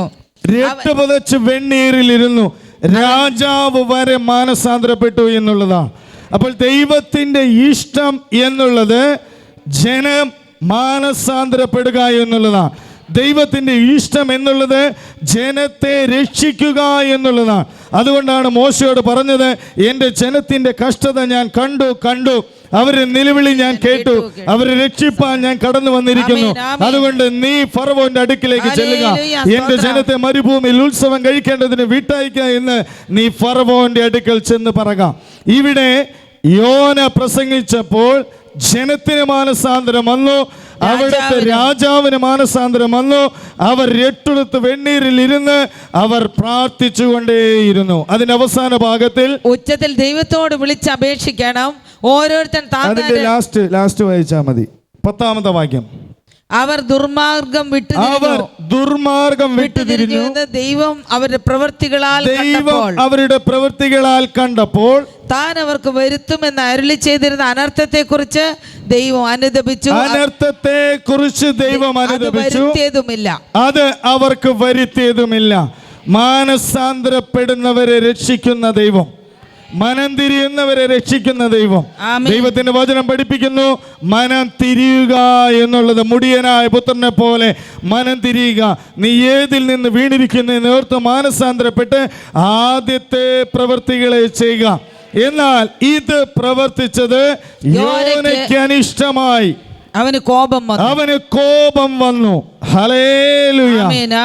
ഇവൻ ഇതേപോലെ കടലിനടിയിൽ കിടന്ന് മരിക്കേണ്ടതായിട്ടുള്ള വ്യക്തിയായിരുന്നു. എന്നാൽ ഇവൻ നിലവിളിച്ച് പ്രാർത്ഥിച്ച് രക്ഷപ്പെട്ടത്, കരയിലേക്ക് ദൈവം അവനെ ഛർദ്ദിപ്പിച്ചത് യോന മറന്നുപോയി എന്നുള്ളതാണ്. ഹല്ലേലൂയ. അവന്റെ പ്രാർത്ഥന അവന് ദൈവം കേട്ടു. അവനെ മരണത്തിൽ നിന്ന് രക്ഷിച്ചത് അവൻ മറന്നുപോയി. തെറ്റവന് പറ്റി, ദൈവം പറഞ്ഞത് അനുസരിച്ചില്ല. എങ്കിലും ഞാൻ ദൈവത്തോട് നിലവിളിച്ചപ്പോൾ എന്നെ കൈവിടാതെ അവൻ രക്ഷിച്ചു. ഈ ജനത്തെ രക്ഷിച്ചതിലും അവന് ദൈവത്തോട് നന്ദി പറയേണ്ടതിന് പകരം ഇത് യോനയ്ക്ക് അനിഷ്ടമായി. രണ്ടാമത് അവിടെ എഴുതിയിരിക്കുന്നത് അവന് കോപം വന്നു എന്നുള്ളതാണ്. ദൈവത്തിന്റെ വചനത്തിൽ വായിക്കുമ്പോൾ മുടിയനായ പുത്രൻ ആ പിതാവിന്റെ അടുക്കിലേക്ക് മടങ്ങി വന്നപ്പോൾ മൂത്ത സഹോദരൻ ഭവനത്തിലേക്ക് കടക്കാതെ പുറത്തു നിന്നു. അവന് കോപം വന്നു. എന്താണ് കോപം വന്നത്? ഞാൻ ഇത്രയും നാൾ നിന്നെ സേവിച്ചിട്ടും നീ എനിക്ക് വേണ്ടി ഭക്ഷണം ഒരുക്കിയില്ല, എനിക്ക് മോതിരം തന്നില്ല, എനിക്ക് ചെരുപ്പ് തന്നില്ല, എനിക്ക് നല്ല വസ്ത്രം തന്നില്ല. ഈ വേശ്യമാരോടുകൂടെ നിന്റെ മുതലെല്ലാം തിന്ന് മുടിച്ചവനായ ഇവൻ മടങ്ങി വന്നപ്പോൾ അവന് മോതിരം കൊടുത്തു, അവൻ്റെ താടി വടിച്ചു, അവന് നല്ല വസ്ത്രം കൊടുത്തു, അവന് വേണ്ടി വലിയൊരു വിരുന്ന് കഴിച്ചു. മൂത്ത ജ്യേഷ്ഠൻ അവിടെ അടുക്കലേക്ക് അകത്തേക്ക് കയറിയില്ല. അവന് കോപം വന്നു. ഹല്ലേലൂയ. അപ്പോൾ ദൈവം മാനസാന്തരപ്പെടുന്നവരെ സ്നേഹിക്കുന്ന ദൈവം. 100 ആടിൽ 99 വിട്ട് കാണാതെ പോയ ഒന്നിനെ തേടി വരുന്ന നല്ല പിതാവ്. എന്നാൽ കയീനിലേക്ക് വരുമ്പോൾ ദൈവത്തിന്റെ വചനം പഠിപ്പിക്കുന്നു, നീ കോപിക്കുന്നത് എന്ത്? ദൈവവചനം നമ്മെ പഠിപ്പിക്കുന്നത്, പാപം നിന്റെ വാതിൽക്കൽ കിടക്കുന്നു, അതിന്റെ ആഗ്രഹം നിന്നോടാകുന്നു, നീയോ അതിനെ ജയിക്കണം. ഹല്ലേലൂയ. പാപമാണ് നമ്മെ കോപത്തിലേക്ക് നയിക്കുന്നത്. അസൂയയാണ് നമ്മെ കോപത്തിലേക്ക് നയിക്കുന്നത്. സ്വർഗസ്ഥനായ പിതാവിൻ്റെ ഇഷ്ടം നമ്മിൽ ഇല്ലാത്തത് കൊണ്ടാണ് നാം കോപത്തിലേക്ക് പോകുന്നത്. ഇന്ന് നമ്മൾ ശോധന ചെയ്യണം, എനിക്ക് കോപം വരുന്നുണ്ടോ ഇല്ലയോ? ദൈവത്തെ ആരാധിക്കുന്നതിൽ, ദൈവത്തിൻ്റെ വചനവുമായി മുന്നോട്ട് പോകുന്നതിൽ, ദൈവത്തിൻ്റെ വാക്കുകൾ കേൾക്കുന്നതിൽ എനിക്ക് തടസ്സമുണ്ടോ, ഇടർച്ചയുണ്ടോ, കോപമുണ്ടോ? ദൈവവചനം പഠിപ്പിക്കുന്നു, പാപം നിന്റെ വാതിൽക്കൽ കിടക്കുന്നു, അതിൻ്റെ ആഗ്രഹം നിന്നോടാകുന്നു, നീയോ അതിനെ കീഴടക്കണം. എന്നാൽ കയീന് കീഴടക്കുവാൻ കഴിഞ്ഞില്ല. തൻ്റെ സഹോദരനെ അവൻ കൊന്നുകളഞ്ഞു. ഇന്ന് ദൈവത്തിൻ്റെ ആലോചന, ദൈവത്തിൻ്റെ വചനത്തിൽ കൂടെ നമ്മോട് സംസാരിക്കുന്നത്, കോപമാണോ അനിഷ്ടമാണോ നമ്മുടെ ജീവിതത്തിലുള്ളത്? ഇവിടെ തന്നെ രക്ഷിച്ചവനായ ദൈവത്തോട് നന്ദിയില്ലാത്തവനായി അവൻ തീർന്നു. തൻ്റെ ഉപദേശിച്ചതായിട്ടുള്ള ജനം രക്ഷപ്പെട്ടപ്പോൾ ദൈവത്തിന് നന്ദി പറയേണ്ടതിന് പകരം അവൻ അനിഷ്ടമായി, അവന് കോപം വരുവാൻ കാരണമായി തീർന്നു. ഇന്ന് എന്തുകൊണ്ടാണ് അവൻ അങ്ങനെ സംഭവിച്ചത്? ദൈവത്തിൻ്റെ ഇഷ്ടമല്ലായിരുന്നു യോനയുടെ ഇഷ്ടം. ഹല്ലേലൂയ. ദൈവത്തിൻ്റെ ഇഷ്ടമല്ലായിരുന്നു യോനയുടെ ഇഷ്ടം. യോനയുടെ ഇഷ്ടം പോലെ ചെയ്യണമെന്നായിരുന്നു യോന ആഗ്രഹിച്ചത്. അതാണ് അവൻ അനിഷ്ടമായത്, അതാണ് അവന് കോപം വരുവാൻ കാരണമായി തീർന്നത്. ഇന്ന് പലപ്പോഴും നമുക്ക് കോപം വരുന്നത് നമ്മുടെ ഇഷ്ടം പോലെ ദൈവം പ്രവർത്തിക്കാത്തത് കൊണ്ടാണ്. ദൈവം നമ്മുടെ ഇഷ്ടം പോലെ പ്രവർത്തിക്കുന്നവനല്ല, ദൈവത്തിൻ്റെ ഇഷ്ടമാണ് ദൈവം പ്രവർത്തിക്കുന്നത്. സ്വർഗത്തിലെ പോലെ നിന്റെ ഇഷ്ടം ഈ ഭൂമിയിലും ആക്കണമെന്നാണ് യേശു ശിഷ്യന്മാരെ പ്രാർത്ഥിക്കുവാനായിട്ട് പഠിപ്പിച്ചത്. ശിഷ്യന്മാരെ ഇഷ്ടം പോലെ ചെയ്യണമെന്നല്ല പ്രാർത്ഥിക്കുവാൻ പറഞ്ഞത്, നിന്റെ ഇഷ്ടം സ്വർഗത്തിലെ പോലെ ഭൂമിയിലും ആക്കണമേ. അതായിരുന്നു ശിഷ്യന്മാരെ യേശു പ്രാർത്ഥിക്കുവാനായിട്ട് പഠിപ്പിച്ചത്. ഇവിടെ എഴുതിയതായിട്ടുള്ള വചനം, യോനയ്ക്ക് ഇത് അത്യന്തം അനിഷ്ടമായി, അവന് കോപം വന്നു. അതിന്റെ താഴത്തെ വാക്യത്തിൽ അവൻ യഹോവയോട് വീണ്ടും പ്രാർത്ഥിച്ചു, അയ്യോ യഹോവേ, ഞാൻ എന്റെ ദേശത്ത് ആയിരുന്നപ്പോൾ ഞാൻ പറഞ്ഞ വാക്ക് ഇത് തന്നെ അല്ലയോ? അതുകൊണ്ടായിരുന്നു ഞാൻ തർശീശിലേക്ക് ഓടിപ്പോയത്. നീ കൃപയും കരുണയും ദീർഘക്ഷമയും മഹാദയുള്ള ദൈവമായി അനർത്ഥത്തെക്കുറിച്ച് അനുദപിക്കുന്നവനെന്ന് ഞാൻ അറിഞ്ഞു. ഞാൻ എന്തുകൊണ്ടാണ് തർശീശിലേക്ക് പോയതെന്ന് അറിയാമോ? നീ ഇതേ പ്രവർത്തിക്കൂ എന്ന് എനിക്ക് അറിയാമായിരുന്നു. എന്നാൽ ഇത്രയും ജനം രക്ഷപ്പെട്ടതിൽ അവന് സന്തോഷമില്ല, അവന്റെ ഹൃദയത്തിൽ ദുഃഖം മാത്രമായിരുന്നു. എന്താണ് ദുഃഖത്തിന് കാരണം? അവന്റെ ഇഷ്ടം പോലെ പ്രവർത്തിച്ചില്ല. ഇന്ന് യേശു പ്രാർത്ഥിച്ചതുപോലെ, എൻ്റെ ഇഷ്ടമല്ല നിന്റെ ഇഷ്ടം പോലെ എന്നെ ആക്കണമേ. അതിന് വലിയ അർത്ഥമുണ്ട്, ആ പ്രാർത്ഥനയ്ക്ക് വലിയ അർത്ഥമുണ്ട്. അത് പ്രാർത്ഥിക്കണം. അതിനു വേണ്ടിയാണ് ഇന്ന് പകൽക്കാലം ഈ വചനം നമുക്ക് നൽകിയത്. നമ്മുടെ ഇഷ്ടമല്ല നിന്റെ ഇഷ്ടം പോലെ. എന്താണ് ഇഷ്ടം? ദൈവത്തിൻ്റെ ഇഷ്ടം എന്നുള്ളത് ജനത്തെ രക്ഷിക്കുക എന്നുള്ളതാണ്. ദൈവത്തിൻ്റെ ഇഷ്ടം എന്നുള്ളത് ജനം ദുർമാർഗം വിട്ട് പിന്തിരിയുക എന്നുള്ളതാണ്. ദൈവത്തിൻ്റെ ഇഷ്ടം എന്നുള്ളത് അവരുടെ തെറ്റുകൾ മനസ്സിലാക്കി അവൻ്റെ അടുക്കലേക്ക് മടങ്ങി വരിക എന്നുള്ളതാണ്. എന്നാൽ അപ്രകാരം മാത്രമായിരിക്കണം നമ്മുടെ ഇഷ്ടവും. നമ്മുടെ ഇഷ്ടം യോനയുടെ ഇഷ്ടം പോലെയാകരുത്. നമ്മുടെ ഇഷ്ടം ദൈവത്തിൻ്റെ ഇഷ്ടം പോലെയാകണം. അതിൻ്റെ താഴത്തെ വാക്യത്തിൽ നമുക്ക് വായിക്കുവാനായിട്ട് കഴിയുന്നു. വായിക്കാം. ആകയാൽ യഹോവേ, എൻ്റെ പ്രാണനെ എടുത്തു കൊള്ളണമേ, ജീവിച്ചിരിക്കുന്നതിനേക്കാൾ മരിക്കുന്നത് എനിക്ക് നന്ന് എന്ന് പറഞ്ഞു. എൻ്റെ പ്രാണനെ എടുത്തുകൊള്ളണമേ. അവിടെ നിരാശയുടെ വാക്കാണ് നമുക്ക് കാണുവാനായിട്ട് കഴിയുന്നത്. യോനയ്ക്ക് വലിയ നിരാശ വന്നു. കാരണം അവൻ്റെ ഇഷ്ടം പോലെ ദൈവം പ്രവർത്തിച്ചില്ല. ഇന്ന് നമുക്ക് നിരാശയുണ്ടോ? നിരാശയുടെ വാക്കുകളാണ്, മതി എൻ്റെ പ്രാണനെ എടുത്തുകൊള്ളണമേ. ഏലിയാവ് ഇപ്രകാരം പറഞ്ഞു, മതി യഹോവേ, എൻ്റെ പ്രാണനെ എടുത്തുകൊള്ളണമേ, ഞാൻ എൻ്റെ പിതാക്കന്മാരെക്കാൾ ഒട്ടും നല്ലവനല്ല. എന്നാൽ ദൈവത്തിൻ്റെ ആഗ്രഹം അതല്ല, അനേക കാര്യങ്ങൾ അവനിൽ കൂടെ ചെയ്യുവാനായിട്ടുണ്ടായിരുന്നു. ഹല്ലേലൂയ. ഇവിടെ വായിക്കുന്നത്, മതി യഹോവേ, എൻ്റെ പ്രാണനെ എടുത്തുകൊള്ളണമേ, ഞാൻ ജീവിച്ചിരിക്കുന്നതിനേക്കാൾ മരിക്കുന്നത് എനിക്ക് നന്ന് എന്ന് പറഞ്ഞു. ഞാൻ ജീവിച്ചിരിക്കുന്നതിനേക്കാൾ മരിക്കുന്നത് എനിക്ക് നല്ലത്. ഹല്ലേലൂയ. ദൈവത്തിന്റെ വചനത്തിൽ എഴുതിയിരിക്കുന്നു, ദൈവത്തോട് പ്രത്യുത്തരം പറയുവാൻ നീ ആർ. രണ്ടാമത് മത്തായിയുടെ സുവിശേഷം 23-ാം അധ്യായം അതിന്റെ 13-ാമത്തെ വാക്യത്തിൽ ഇപ്രകാരം വായിക്കുന്നു. മത്തായിയുടെ സുവിശേഷം 23-ാം കപടഭക്തിക്കാരായ ശാസ്ത്രിമാരും പരീശന്മാരുമായുള്ളവരെ, നിങ്ങൾക്ക് ഹാ കഷ്ടം, നിങ്ങൾ മനുഷ്യർക്ക് സ്വർഗ്ഗരാജ്യം അടച്ചു കളയുന്നു. നിങ്ങൾ കടക്കുന്നില്ല, കടക്കുന്നവരെ കടപ്പാൻ സമ്മതിക്കുന്നില്ല. അപ്പോൾ എന്താണ് അവിടെ കാണുവാനായിട്ട് കഴിയുന്നത്? യോന പ്രാർത്ഥിച്ചു, ഇത് തന്നെയാണ് ഞാൻ പോകാതിരുന്നത്, ഇത് തന്നെയാണ് ഞാൻ പറയാതിരുന്നത്, ഇത് തന്നെയാണ് ഞാൻ അനുസരിക്കാതിരുന്നത്. എന്താണ് ആ വചനത്തിൻ്റെ അർത്ഥം? കപടഭക്തിയായിരുന്നു എന്നുള്ളതാണ്. കപടഭക്തിക്കാരായ ശാസ്ത്രിമാരും പരീശന്മാരുമായുള്ളവരെ, നിങ്ങൾക്ക് ഹാ കഷ്ടം, നിങ്ങൾ സ്വർഗരാജ്യത്തിൽ കടക്കുന്നതുമില്ല, കടക്കുന്നവരെ കടപ്പാൻ സമ്മതിക്കുന്നതുമില്ല. ഹല്ലേലൂയ. ഇന്ന് നമ്മൾ അങ്ങനെയാണോ? ഞാൻ കടക്കുന്നില്ല, ആരെയും കടപ്പാൻ സമ്മതിക്കുന്നില്ല. ദൈവം നമ്മെ ദൈവത്തിൻ്റെ ആലയത്തിലാക്കി വെച്ചത് നമുക്ക് സ്വർഗരാജ്യം പ്രാപിക്കണം, നമ്മോടൊപ്പം അനേക ലക്ഷങ്ങൾ ദൈവത്തിൻ്റെ രാജ്യം അവകാശമാക്കണം. ഈ ആലയം സ്വർഗരാജ്യത്തിൻ്റെ സുവിശേഷം ഘോഷിപ്പാൻ ദൈവം ഒരുക്കിയതായ ദൈവത്തിൻ്റെ ആലയമാണ്. സ്വർഗരാജ്യത്തിലേക്ക് വേണ്ടി ദൈവം സ്ഥാപിച്ചതായിട്ടുള്ള ദൈവത്തിൻ്റെ ആലയമാണ് ഈ പ്രാർത്ഥനാലയം. ഈ ആലയം ദൈവം ആഗ്രഹിക്കുന്നത് സ്വർഗരാജ്യത്തിൽ പ്രവേശിക്കുക എന്ന് മാത്രമാണ്. ഇവിടെ കപടഭക്തിക്കാരെ പോലെ യോനയായി തീർന്നു. കപടഭക്തിക്കാരെ പോലെ നമ്മളായി തീർന്നിട്ടുണ്ടോ എന്നാണ് ദൈവം നമ്മോട് ചോദിക്കുന്നത്.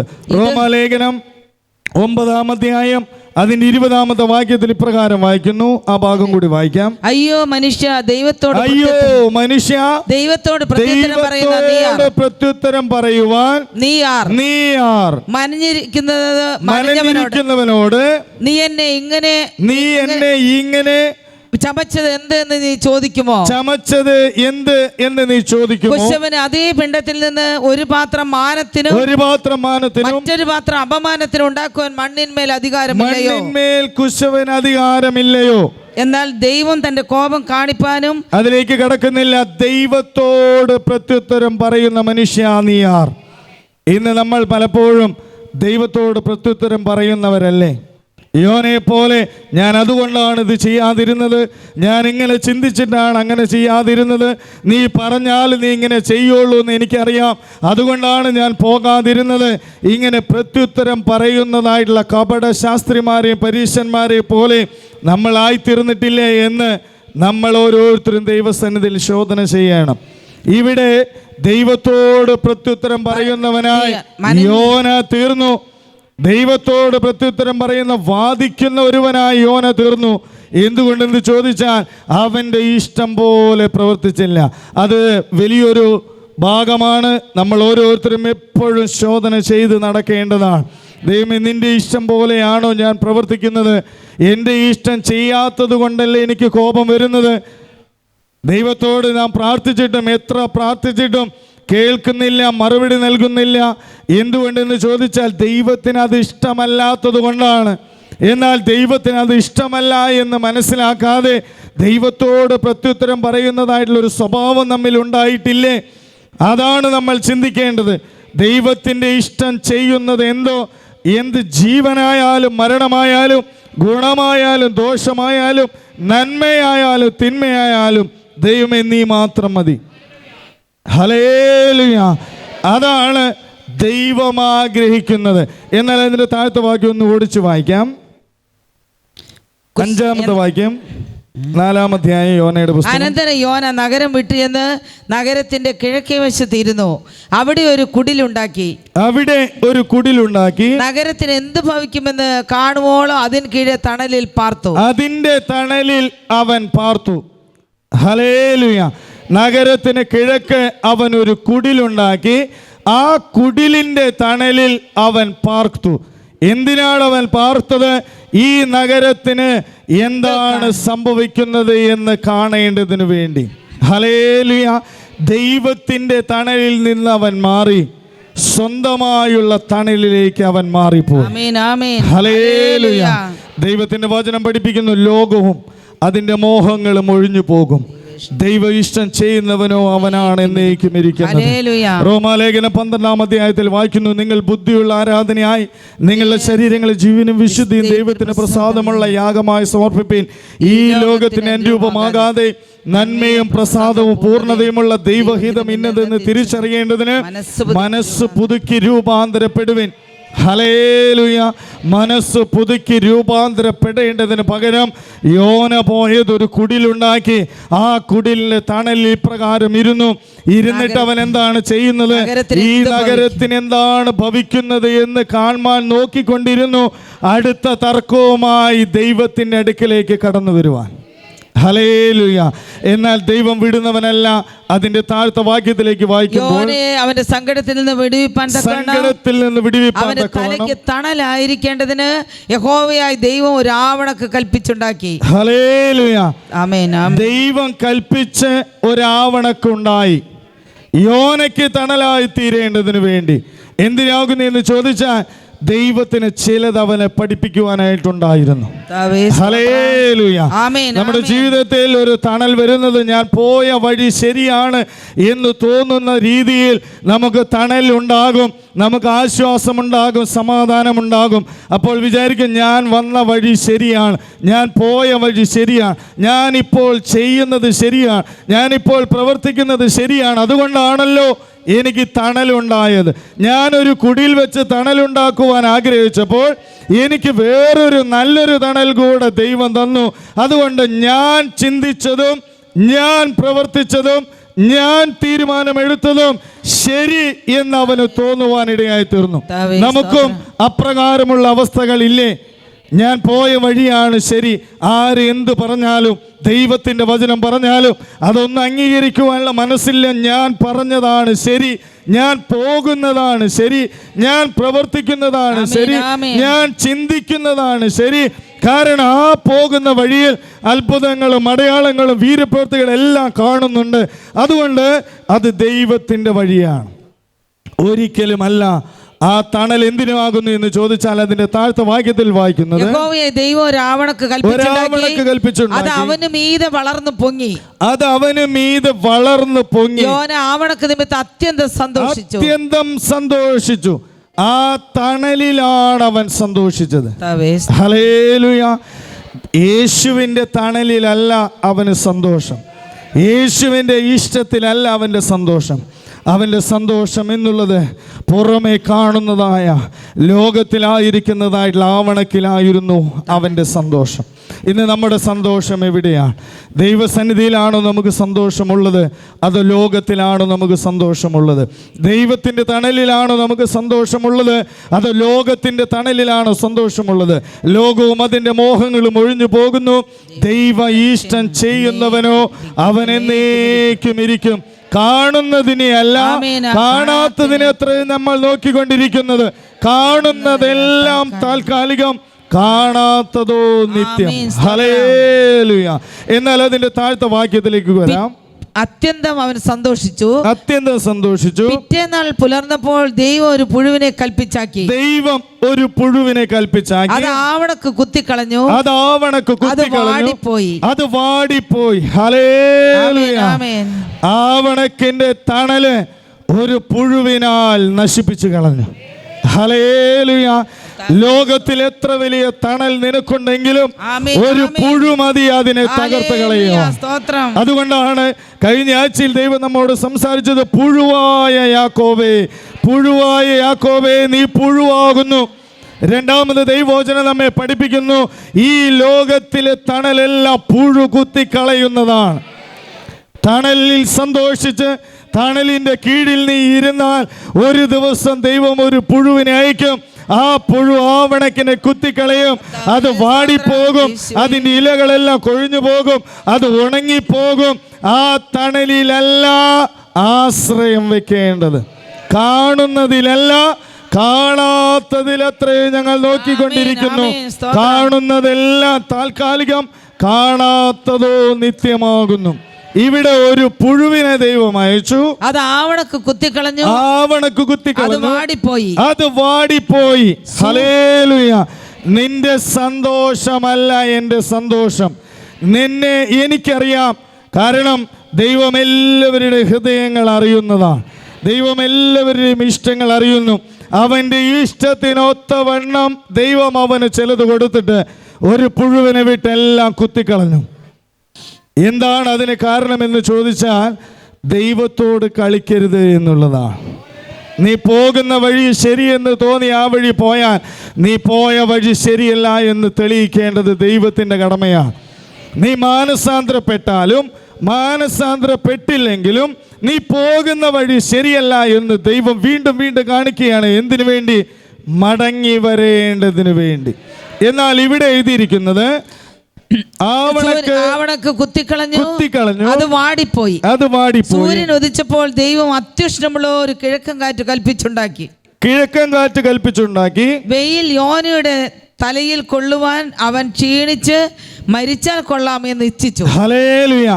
ആദ്യം അവൻ ഒരു കുടിലുണ്ടാക്കി, അപ്പോൾ ദൈവം അവൻ ഒന്നുകൂടെ ഉണ്ടാക്കി കൊടുത്തു, ഒരു ആവണക്കിന്റെ ചെടി അവന് ഉണ്ടാക്കി കൊടുത്തു. എന്നാൽ ആവണക്ക് ദൈവം കുത്തിക്കളഞ്ഞു. ഉടനെ വെയിലും കാറ്റും ചൂടുകാറ്റും എല്ലാം വന്ന് അവന്റെ തലയിൽ വെയിൽ ആഞ്ഞടിച്ചപ്പോൾ അവൻ ക്ഷീണിച്ചു മരിച്ചാൽ കൊള്ളാം എന്നവൻ ചിന്തിച്ചു. ജീവിച്ചിരിക്കുന്നവർക്ക് മരിക്കുന്നത് എനിക്ക് നല്ലത് എന്ന് പറഞ്ഞു. ദൈവം യോനയോട് ആവണക്ക് നിമിത്തം കോപിക്കുന്നുവോ? അവൻ ഞാൻ മരണപര്യന്തം കോപിക്കുമെന്ന് അവൻ മറുപടി പറഞ്ഞു. ഹല്ലേലൂയ.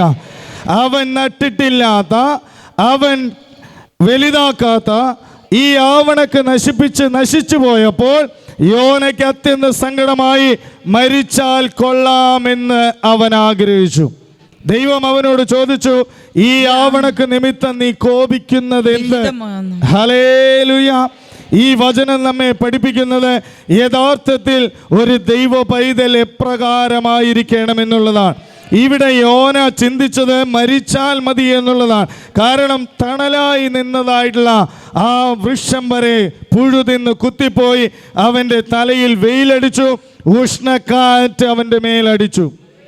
എന്നാൽ യഥാർത്ഥത്തിലുള്ള ദൈവത്തിൻ്റെ ഇഷ്ടം ചെയ്യുന്നവൻ എപ്രകാരമായിരിക്കും എന്ന് ചോദിച്ചാൽ, ഇയ്യോബിൻ്റെ പുസ്തകം 1-ാം അധ്യായം അതിന് 21 22 വാക്യത്തിൽ ഇപ്രകാരം വായിക്കുന്നു. ഇയ്യോബിൻ്റെ പുസ്തകം 1-ാം അധ്യായം അതിൻ്റെ 21 22. നഗ്നനായി ഞാൻ അമ്മയുടെ ഗർഭത്തിൽ നിന്ന് പുറപ്പെട്ടു വന്നു. നഗ്നനായി തന്നെ ഞാൻ മടങ്ങിപ്പോകും. യഹോവ തന്നു, യഹോവ എടുത്തു, യഹോവയുടെ നാമം വാഴ്ത്തപ്പെടുമാറാകട്ടെ. ഹല്ലേലൂയ. അതായിരുന്നു യോന പറയേണ്ടത്. പക്ഷെ യോന പറഞ്ഞത് അവന് കോപമാണ് വന്നത്, അവൻ അനിഷ്ടമായതാണ് വന്നത്. അവൻ മരിക്കുവാൻ ആഗ്രഹിച്ചു, അവൻ ദൈവത്തോട് കോപിച്ചു. എന്നാൽ ദൈവത്തിന്റെ ഇഷ്ടം ചെയ്യുന്നതായിട്ടുള്ള ഇയ്യോബ് എന്താണ് പറഞ്ഞത്? ഞാൻ നഗ്നനായി അമ്മയുടെ ഗർഭപാത്രത്തിൽ നിന്ന് വന്നു, നഗ്നനായി തന്നെ ഞാൻ മടങ്ങിപ്പോകും. യഹോവ തന്നു, യഹോവ എടുത്തു, യഹോവയുടെ നാമം വാഴ്ത്തപ്പെടുമാറാകട്ടെ. ഇതിലൊന്നിലും ഇയ്യോബ് പാപം ചെയ്തില്ല, ദൈവത്തിന് ഭോഷത്വം ആരോപിക്കുകയോ ചെയ്തില്ല, ദൈവത്തോട് യാതൊന്നും അവൻ മറുപടി പറഞ്ഞില്ല. ഇയ്യോബിനെ പോലെ, അതുകൊണ്ടാണ് ഇയ്യോബിനെ കുറിച്ച് അവനെ പോലെ ദൈവഭക്തൻ ആരുമില്ല. ഹല്ലേലൂയ. അത് ദൈവമാണ് അവനെ കുറിച്ച് സാക്ഷ്യം പറഞ്ഞത്. എന്നാൽ ഇവിടെ രണ്ട് വ്യക്തികളെ കാണുന്നു. ഒന്ന് ദൈവം അയച്ചതായിട്ടുള്ള യോനയും, രണ്ട് ദൈവം തിരഞ്ഞെടുത്തതായിട്ടുള്ള ഇയ്യോബും. അവൻ്റെ ജീവിതത്തിൽ നഷ്ടം വന്നപ്പോൾ, തണൽ പോയപ്പോൾ വേറെ ഒന്നും അവന് സംഭവിച്ചില്ല. അവൻ തണൽ പോയപ്പോൾ ദൈവത്തോട് വാദിക്കുന്നവനായി അവൻ തീർന്നു. എന്നാൽ ഇയ്യോബിൻ്റെ ജീവിതത്തിൽ എല്ലാം നഷ്ടപ്പെട്ടു പോയപ്പോഴും അവന് ദൈവത്തോടൊന്നും പറയുവാനുണ്ടായിരുന്നില്ല. യഹോവ തന്നു, യഹോവ എടുത്തു, യഹോവയുടെ നാമം വാഴ്ത്തപ്പെടുമാറാകട്ടെ. ഇതിലൊന്നിലും ഇയ്യോബ് പാപം ചെയ്തില്ല, പാപം ചെയ്യുക. ദൈവത്തിന്റെ വചനം നമ്മെ പഠിപ്പിക്കുന്നത് എന്തെല്ലാം നഷ്ടമായാലും, ഏതെല്ലാം തണൽ നമ്മിൽ നിന്ന് മാറിപ്പോയാലും ദൈവമാണ് നമ്മെ സ്നേഹിക്കുന്നവൻ, ദൈവമാണ് നമ്മെ വിളിച്ചവൻ. എന്താകുന്നു എന്ന് ചോദിച്ചാൽ ദൈവം നമ്മെ ചിലത് പഠിപ്പിക്കുവാനായിട്ട് ആഗ്രഹിക്കുന്നു. തണൽ പോകുന്നത്, കഷ്ടങ്ങൾ വരുന്നത്, പ്രയാസങ്ങൾ വരുന്നത് ദൈവം ചിലത് നമ്മെ പഠിപ്പിക്കേണ്ടതിനും നമുക്ക് പ്രതിഫലം തരേണ്ടതിനും വേണ്ടിയാകുന്നു. എന്നാൽ ഇയ്യോബിനെ പോലെ ദൈവത്തെ മഹത്വപ്പെടുത്തി മുന്നോട്ട് പോകണം. അതാണ് ദൈവത്തിന്റെ ആഗ്രഹം. എൻ്റെ ഇഷ്ടമല്ല നിന്റെ ഇഷ്ടം പോലെ ആകട്ടെ. ഇയ്യോബിന്റെ പ്രാർത്ഥന അതായിരുന്നു, എൻ്റെ ഇഷ്ടമല്ല നിന്റെ ഇഷ്ടം പോലെ ആകട്ടെ. എൻ്റെ ഭാര്യ എന്നെ പിരിഞ്ഞിരിക്കുവാനാണോ? എൻ്റെ മക്കളെല്ലാവരും നശിച്ചു പോകുവാനാണോ? എൻ്റെ സമ്പത്തെല്ലാം നശിച്ചു പോകുവാനാണോ നീ ആഗ്രഹിക്കുന്നത്? എൻ്റെ ആടുമാടുകളും കഴുതകളും എല്ലാം നശിപ്പിക്കുവാനാണോ നീ ആഗ്രഹിക്കുന്നത്? എൻ്റെ ഇഷ്ടമല്ല നിന്റെ ഇഷ്ടം പോലെ ആകട്ടെ. എൻ്റെ ഇഷ്ടമല്ല നിന്റെ ഇഷ്ടം പോലെ ആകട്ടെ. എൻ്റെ ഇഷ്ടമല്ല നിന്റെ ഇഷ്ടം പോലെ ആകട്ടെ. അതാണ് ഒരു ദൈവഭക്തന്റെ പ്രാർത്ഥന. നമ്മുടെ പ്രാർത്ഥന എന്താണ്? നീ എന്നാലും ഇത്രയും വർഷം ഞാൻ ആരാധിച്ചിട്ട്, ഇത്രയും വർഷം ഞാൻ ഇതൊക്കെ ചെയ്തിട്ടും, ഇത്രയും വർഷം ഞാൻ നിന്റെ പിന്നാലെ വന്നിട്ടും എനിക്കിതല്ലേ നീ തന്നത്? നമ്മൾ എന്താണ് വീണ്ടും വീണ്ടും കുറ്റം പറയുന്നവരും ദൈവത്തെ വേദനിപ്പിക്കുന്നവരുമാണ്. എന്നാൽ ഇയ്യോബ് അപ്രകാരമുള്ളവനായിരുന്നില്ല. ഹല്ലേലൂയ. ഇവിടെ പാപം ചെയ്യുകയോ ഇതിലൊന്നിലും അവൻ പാപം ചെയ്യുകയോ ദൈവത്തിന് ഭോഷത്വം ആരോപിക്കുകയോ ചെയ്തില്ല. ഭോഷത്വം പറയുവാനും ചെയ്യുവാനും അവൻ ആഗ്രഹിച്ചില്ല. നമ്മുടെ വാക്യത്തിലേക്ക് നമുക്ക് മടങ്ങി വരാം. ദൈവം യോനയോട്, വെയിൽ യോന ജീവിച്ചിരിക്കുന്ന മരിക്കുന്നത് നല്ലത്, ദൈവം യോനയോട് നീ ആവണക്ക് നിമിത്തം കോപിക്കുന്ന വിഹിതമോ എന്ന് ചോദിച്ചതിന് വിഹിതം തന്നെ അതിന് യഹോവ നീ അധ്വാനിക്കുകയോ വളർത്തുകയോ ചെയ്യാത്ത ഒരു രാത്രിയിൽ ഉണ്ടായി ഒരു രാത്രിയിൽ നശിച്ചു പോകുകയും ചെയ്യുന്ന ആവണക്കിനെ കുറിച്ച് നിനക്ക് അയ്യോഭാവം തോന്നുന്നുവല്ലോ. ഹല്ലേലൂയ. നീ നട്ടിട്ടില്ലാത്ത, നീ വളർത്താത്ത ഒരു രാത്രി കൊണ്ടുണ്ടാവുകയും ഒരു ദിവസം കൊണ്ട് തകർന്ന് നശിച്ചു പോവുകയും ചെയ്യുന്ന ഈ ആവണക്കിനെ കുറിച്ച് നീ ദുഃഖിക്കുന്നുവോ എന്ന് അവനോട് ചോദിക്കുന്നു. ഹല്ലേലൂയ. ദൈവത്തിൻ്റെ ഇഷ്ടമല്ല, അവൻ്റെ ഇഷ്ടം ചെയ്യുവാൻ അവൻ താല്പര്യപ്പെടുന്നു. ഹല്ലേലൂയ. ദൈവത്തിൻ്റെ വചനത്തിൽ എഴുതിയിരിക്കുന്നത്, കടംപെട്ടതായിട്ടുള്ള ഒരുവനോട് അത് രാജാവ് വിളിച്ചിട്ട് ഇളച്ചു കൊടുക്കുവാനായിട്ട് അവനെ വിളിച്ചു. നിനക്കുള്ളതെല്ലാം വിറ്റ് നീ ആ ഭാഗത്തേക്ക് നമുക്കൊന്ന് ഓടിച്ചു വരാം. മത്തായിയുടെ സുവിശേഷം 18-ാം അധ്യായം അതിൻ്റെ 23-ാമത്തെ വാക്യം. ആ വാക്യം ഒന്ന് ഓടിച്ച് വായിക്കാം. മത്തായിയുടെ സുവിശേഷം 18-ാം അധ്യായം അതിൻ്റെ 23 മുതൽ 25 വരെയുള്ള വാക്യം. അവൻ അവരോട്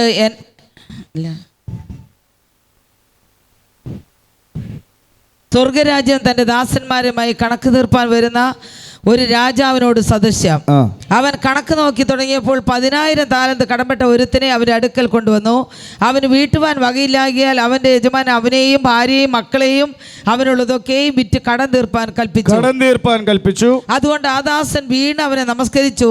യജമാനെ എന്നോട് ക്ഷമ തോന്നണമേ, സകലവും തന്നു തീർക്കാമെന്ന് പറഞ്ഞു. അപ്പോൾ ആ ദാസന്റെ യജമാനൻ മനസ്സലിഞ്ഞു, അവനെ വിട്ടയച്ചു, കടവും ഇളച്ചു കൊടുത്തു.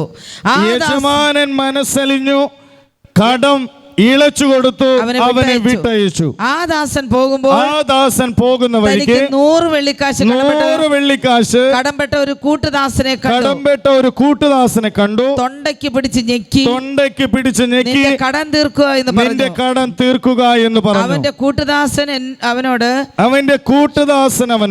ക്ഷമ തോന്നണമേ, ഞാൻ തന്നു തീർക്കാമെന്ന് പറഞ്ഞു. എന്നാൽ അവൻ മനസ്സില്ലാതെ ഉടനെ ചെന്ന് കടം വീട്ടുവോളം അവനെ തടവിൽ വെച്ചു. സംഭവിച്ച അവന്റെ കൂട്ടുദാസന്മാർ കണ്ടിട്ട് വളരെ ദുഃഖിച്ചു. സംഭവിച്ചതൊക്കെ യജമാനെ ബോധിപ്പിച്ചു. യജമാനൻ അവനെ വിളിച്ചു, ദുഷ്ടദാസനെ, നീ എന്നോട് അപേക്ഷിക്കാൻ ഞാനത് കടമൊക്കെ ഇളച്ചു തന്നുവല്ലോ. എനിക്ക് നിന്നോട് കരുണ തോന്നിയതുപോലെ കൂട്ടുദാസനോട് കരുണ തോന്നാഞ്ഞത് എന്ത്? ഹല്ലേലൂയ.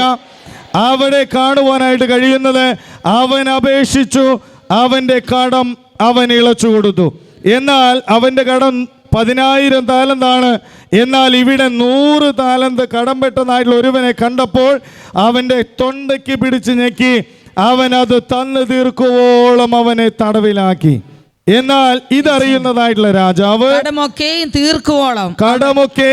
തീർക്കുവോളം ദണ്ഡിപ്പിക്കുന്നവരുടെ കയ്യിൽ അവനെ ഏൽപ്പിച്ചു കൊടുത്തു. ഓരോരുത്തൻ സഹോദരനോട് ഹൃദയപൂർവ്വം ക്ഷമിക്കാൻ സ്വർഗ്ഗസ്ഥനായ എന്റെ പിതാവ് അങ്ങനെ തന്നെ നിങ്ങളോട് ചെയ്യും. ഹല്ലേലൂയ.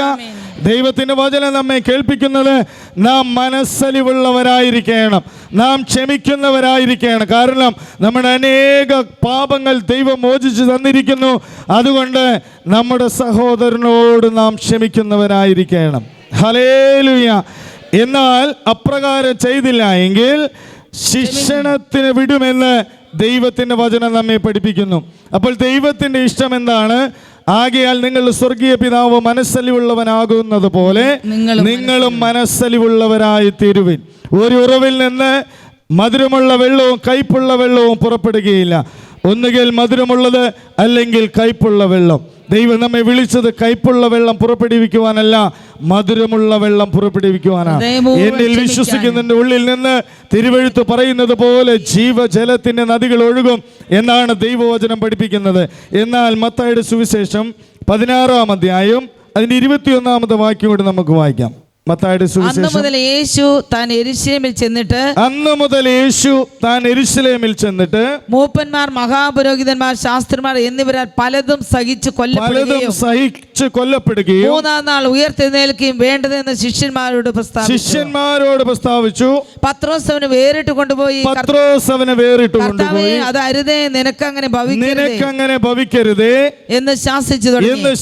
അവനോ തിരിഞ്ഞ് പത്രോസിനോട്, സാത്താനെ, എന്നെ വിട്ടുപോ, നീ എനിക്ക് ഇടർച്ചയാകുന്നു, നീ ദൈവത്തിന്റേതല്ല, മനുഷ്യരുടേതത്രേ കരുതുന്നത്. ഹല്ലേലൂയ. ദൈവത്തിന്റെ ഇഷ്ടമല്ല മനുഷ്യരുടേതത്രേ നീ കരുതുന്നത്. യേശുവിനെ രക്ഷിക്കുവാൻ സ്നേഹിച്ചുകൊണ്ടാണ് പത്രോസ് പറഞ്ഞത്. പക്ഷെ പത്രോസ് പറയുന്നതായിരുന്നില്ല ദൈവത്തിന്റെ ഇഷ്ടം. അവൻ കാൽവറി ക്രൂശിൽ യാഗമായി തീരുന്നതായിരുന്നു. അതുകൊണ്ട് പത്രോസിനെ കുറിച്ച് പറയുന്നു, സാത്താനെ, എന്നെ വിട്ടുപോ, നീ എനിക്ക് ഇടർച്ചയാകുന്നു, നീ ദൈവത്തിന്റേതല്ല, മനുഷ്യരുടേതത്രേ കരുതുന്നത്. നമ്മുടെ കരുതലും അതുപോലെയാണ്, നമ്മുടെ ആലോചനകളും അതുപോലെയാണ്, നമ്മുടെ സ്നേഹവും അതുപോലെയാണ്. ദൈവം നമ്മെ വിളിക്കുന്നത് നീ എനിക്ക് ഇടർച്ചയാകുന്നു. രണ്ടാമത്, ദൈവം നമ്മെ വിളിക്കുന്നത് നീ സാത്താനാകുന്നു. ദൈവത്തിൻ്റെ ഇഷ്ടത്തിനപ്പുറമായി പോകുന്നെങ്കിൽ ദൈവം നമ്മെ വിളിക്കുന്നത് സാത്താനേ എന്നുള്ളതാണ്. ഇന്ന് ദൈവം നമ്മെ എന്താണ് വിളിക്കുന്നത്? ദൈവമകനെ എന്ന് വിളിക്കുമോ, അതോ സാത്താനെ എന്ന് വിളിക്കുമോ? ഇടർച്ചയില്ലാത്തവനെ എന്ന് വിളിക്കുമോ, ഇടർച്ചയുള്ളവനെന്ന് വിളിക്കുമോ? എന്തുകൊണ്ടാണ് സാത്താനെ എന്ന് വിളിക്കുവാനുള്ള കാരണം? അവൻ്റെ ഇഷ്ടമായിരുന്നു. പത്രോസ് പറഞ്ഞത് ദൈവത്തിൻ്റെ ഇഷ്ടമായിരുന്നില്ല. ഇന്ന് ദൈവത്തിൻ്റെ വചനം നമ്മെ പഠിപ്പിക്കുന്നത് നമ്മുടെ ഇഷ്ടം പറയുവാനുള്ളതല്ല, ദൈവത്തിൻ്റെ ഇഷ്ടം പോലെ ആയിത്തീരുവാനുള്ളതാണ്. എന്നാൽ യോനയുടെ പുസ്തകത്തിലേക്ക് വരുമ്പോൾ അതിന്റെ അവസാന ഭാഗം, നീ അധ്വാനിക്കുകയോ വളർത്തുകയോ ചെയ്യാതെ ഒരു രാത്രിയിൽ ഉണ്ടായി വരികയും ഒരു രാത്രിയിൽ നശിച്ചു പോവുകയും ചെയ്തിരിക്കുന്ന ആവണക്കിനെ കുറിച്ച് നിനക്ക് അയ്യോ ഭാവം തോന്നുന്നുവല്ലോ. എന്നാൽ വലം കൈയും ഇടം കൈയും തമ്മിൽ തിരിച്ചറിഞ്ഞുകൂടാത്ത 1,20,000 ചില്ലുവാനും മനുഷ്യരും അനേകം മൃഗങ്ങളുമുള്ള നിനവയോട് എനിക്ക് അയ്യോ ഭാവം തോന്നരുതോ. ഹല്ലേലൂയ. അവനോട് അവസാനം ദൈവം ചോദിക്കുകയാണ്, നിനക്ക് ഒരാവണക്ക് നീ നട്ടിട്ടില്ലാത്തതും വളർത്തിയില്ലാത്തതുമായ ഒരു രാത്രി കൊണ്ട് മുളച്ചു വന്നതും ഒരു പുഴുവിനാൽ നശിച്ചു പോയതുമായ ആവണക്കിനെ കുറിച്ച് നിനക്ക് അയ്യോ പാവം തോന്നി മരിക്കുവാനായി നീ ആഗ്രഹിച്ചുവെങ്കിൽ 1,20,000 ചില്ലാനും ജനങ്ങളും അതേപോലെ അത്രയും തന്നെ ജീവജാലങ്ങളും ഉള്ളതായ ആ പട്ടണത്തോട് എനിക്ക് കരുണ അയ്യോ പാവം തോന്നരുതോ. ഹല്ലേലൂയ. ദൈവം ആഗ്രഹിച്ചത് നിനവെ പട്ടണത്തെ രക്ഷിക്കുക എന്നുള്ളതാണ്. ദൈവം ഇന്ന് അതാണ് ആഗ്രഹിക്കുന്നത്. രണ്ടാമത്, ഈ വചനം നമ്മെ പഠിപ്പിക്കുന്നത്, നീ എന്തെല്ലാം നിന്റെ ജീവിതത്തിൽ എന്തെല്ലാം ഇഷ്ടങ്ങളുണ്ടെങ്കിലും, നീ എന്തെല്ലാം കോപം നീ കാണിച്ചാലും, ദൈവത്തിൻ്റെ വചനം പഠിപ്പിക്കുന്നത് എന്താകുന്നു എന്ന് ചോദിച്ചാൽ, ഞാൻ എൻ്റെ ഇഷ്ടമേ ചെയ്യുകയുള്ളൂ. അവൻ കോപിച്ചു, ദൈവത്തോട് പ്രത്യുത്തരം പറഞ്ഞു, ദൈവത്തോട് പല കാര്യങ്ങളും അവൻ തിരിച്ചു ചോദിച്ചു. അവൻ തനിയെ ഒരു കുടിലുണ്ടാക്കി അവിടെ പോയി പാർത്തു. അവിടെ ഒരാവണക്ക് ദൈവമുണ്ടാക്കി അതിൻ്റെ കീഴിൽ പാർത്തു. അവൻ പിന്നെയും കോപിച്ചു, ദൈവത്തോട് പറഞ്ഞു, എൻ്റെ പ്രാണനെ എടുത്തുകൊള്ളണമേ, എനിക്ക് മരിച്ചാൽ മതി, നിന്റെ വാക്ക് കേട്ട് എനിക്ക് മതിയായി. പക്ഷെ അവൻ എന്തെല്ലാം പറഞ്ഞിട്ടും ദൈവം ജനത്തെ രക്ഷിച്ചു. ഹല്ലേലൂയ. ഈ വചനം നമ്മെ പഠിപ്പിക്കുന്നത്, നീ മാനസാന്തരപ്പെട്ടില്ല എങ്കിൽ നിനക്കാണ് ദോഷം. നീ എൻ്റെ ഇഷ്ടം ചെയ്തില്ല എങ്കിൽ നിനക്കാണ് ദോഷം. ഞാൻ ഉദ്ദേശിച്ചത് നിവൃത്തിയാക്കുക തന്നെ ചെയ്യും. ഹല്ലേലൂയ. ദൈവത്തിൻ്റെ ആലയത്തെക്കുറിച്ചോ, ദൈവത്തിൻ്റെ ആലയത്തിലെ ആരാധനയെക്കുറിച്ചോ, ദൈവത്തിൻ്റെ ആലയത്തിലെ ജനത്തെക്കുറിച്ചോ, ദൈവത്തിൻ്റെ ശുശ്രൂഷകൾ ചെയ്യുന്നവരെ കുറിച്ചോ നീ എന്ത് പറഞ്ഞാലും, എന്ത് ചിന്തിച്ചാലും, എന്ത് പ്രവർത്തിച്ചാലും, എന്തെല്ലാം കോപം നീ കാണിച്ചാലും, ദൂരെ അകന്ന് ജീവിച്ചാലും, നിന്റെ കണ്ണിൻ മുമ്പിൽ കാണിക്കും ദൈവം സ്നേഹിക്കുന്നു എന്നുള്ളത്. ഹല്ലേലൂയ. ഇന്ന് പകൽക്കാലം മനസ്സിലാക്കിക്കോ, നിനക്കാണ് നഷ്ടം, ദൈവത്തിന് നഷ്ടമില്ല. ദൈവത്തിന്റെ ആലയത്തിന് നഷ്ടമില്ല, ദൈവത്തിന്റെ ജനത്തിന് നഷ്ടമില്ല. നിനക്ക് തന്നെയാണ് നഷ്ടം. നീ ദൂരെ അതിന്റെ നാശം കാണുവാനായിട്ട് ഒരു കുടിലുണ്ടാക്കി ഇരുന്നു എങ്കിൽ ദൈവം ഇഷ്ടം എന്താകുന്നു എന്ന് യോനയുടെ കണ്ണിൻ മുമ്പിൽ കാണിച്ചുകൊണ്ട് അവനെ ലജ്ജിതനാക്കി തീർത്ത സർവശക്തനായ ജീവനുള്ള ദൈവമുണ്ട്. ഹല്ലേലൂയ.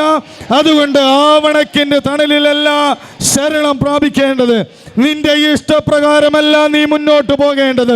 ദൈവത്തിന്റെ വചനങ്ങൾ ഒരു നാളും മാറുന്നതല്ല. ഈ ആകാശം മാറിയാലും ഈ ഭൂമി മാറിയാലും എന്റെ വചനങ്ങൾ ഒരു നാളും ഒഴിഞ്ഞു പോവുകയില്ല. ദൈവത്തിന്റെ വാഗ്ദത്തത്തിന് മാറ്റമില്ല. പറഞ്ഞവൻ അതുപോലെ ചെയ്യുന്നവനാകുന്നു. അവൻ പറഞ്ഞതുപോലെ ഉയർത്തെഴുന്നേറ്റു എങ്കിൽ അവൻ പറഞ്ഞതെല്ലാം അതുപോലെ ചെയ്യുന്നവൻ മാത്രമാകുന്നു.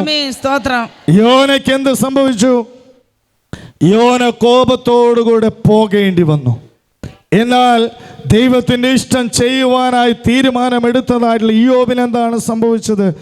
അവന് നഷ്ടമായതെല്ലാം ദൈവം അവന് ഇരട്ടി നൽകി അനുഗ്രഹിച്ചു എന്നുള്ളതാണ്. അപ്പോൾ എന്റെ ഇഷ്ടമല്ല, നിന്റെ ഇഷ്ടം പോലെ ആകട്ടെ. അപ്രകാരം നീ പ്രാർത്ഥിച്ചാൽ കഷ്ടങ്ങളുണ്ടാകാം, പ്രാണവേദനയിലായി തീരാം. എന്നാൽ നീ വീഴുവാൻ അനുവദിക്കുന്നവനല്ല. തളർന്നു പോകാതെ നിന്നെ ബലപ്പെടുത്തുവാൻ സ്വർഗത്തിൽ നിന്ന് ദൂതനെ അയച്ച് അവന്റെ ഇഷ്ടം നിവർത്തിക്കുന്നത് വരെയും നിന്നെ നിലനിർത്തുന്നവനാണ്. ഇയ്യോബിന്റെ ജീവിതത്തിൽ മക്കൾ നഷ്ടമായി, ആടുമാടുകൾ നഷ്ടമായി, കഴുതകൾ കുതിരകൾ എല്ലാം നഷ്ടമായി, അവൻ്റെ സമ്പത്തെല്ലാം നഷ്ടമായി. അവന് സ്വന്തമായി ഉണ്ടായിരുന്ന ഭാര്യ പോലും അവനെ തള്ളിപ്പറഞ്ഞു, അവനിൽ നിന്ന് അകന്നുപോയി. അവൻ്റെ കൂട്ടുകാരെല്ലാം അവനെ കൈവിട്ടു. എങ്കിലും അവൻ പറഞ്ഞത് എന്റെ ഇഷ്ടമല്ല, നിന്റെ ഇഷ്ടം പോലെ ആകട്ടെ. അവസാനത്തേക്ക് വരുമ്പോൾ അവന്റെ ജീവിതത്തിൽ നഷ്ടമെല്ലാം ദൈവം ലാഭമാക്കി തീർത്തു. ഹല്ലേലൂയ. നമ്മുടെ ജീവിതത്തിൽ ഇത്തിരി വേദനിച്ചാലും അവസാനം ഭംഗിയാക്കി തീർക്കുന്നവനാണ് ദൈവം. ഹല്ലേലൂയ. ഒരു പ്രതിഫലമുണ്ട്. എൻ്റെ ഇഷ്ടമല്ല, നിന്റെ ഇഷ്ടം പോലെ ആകട്ടെ എന്ന് നാം പ്രാർത്ഥിച്ചാൽ അതിനൊത്തവണ്ണം മുന്നോട്ട് പോയാൽ ഒരു പ്രതിഫലമുണ്ട്. നിശ്ചയം നിന്റെ പ്രത്യാശയ്ക്ക് ഭംഗം വരികയില്ല. ആരെല്ലാം വിട്ടുപോയാലും, ആരെല്ലാം മാറിപ്പോയാലും, സ്വന്തമായി സ്നേഹിച്ചവർ അകന്നു പോയാലും, ആരെല്ലാം നിന്നെ തള്ളിപ്പറഞ്ഞാലും, നിന്നെ തള്ളിപ്പറയാത്ത ഒരു ദൈവമുണ്ട്. നിന്നെ സ്നേഹിക്കുന്ന ഒരു ദൈവമുണ്ട്. ദൈവത്തിന്റെ ഇഷ്ടം നിന്റെ ജീവിതത്തിൽ നിവർത്തിയാവുക തന്നെ ചെയ്യും. അതിൽ യാതൊരു സംശയമില്ല. ഇത് സത്യമായ വചനമാണ്. ഹല്ലേലൂയ. നഷ്ടം യോനയ്ക്കാണ് സംഭവിച്ചത്.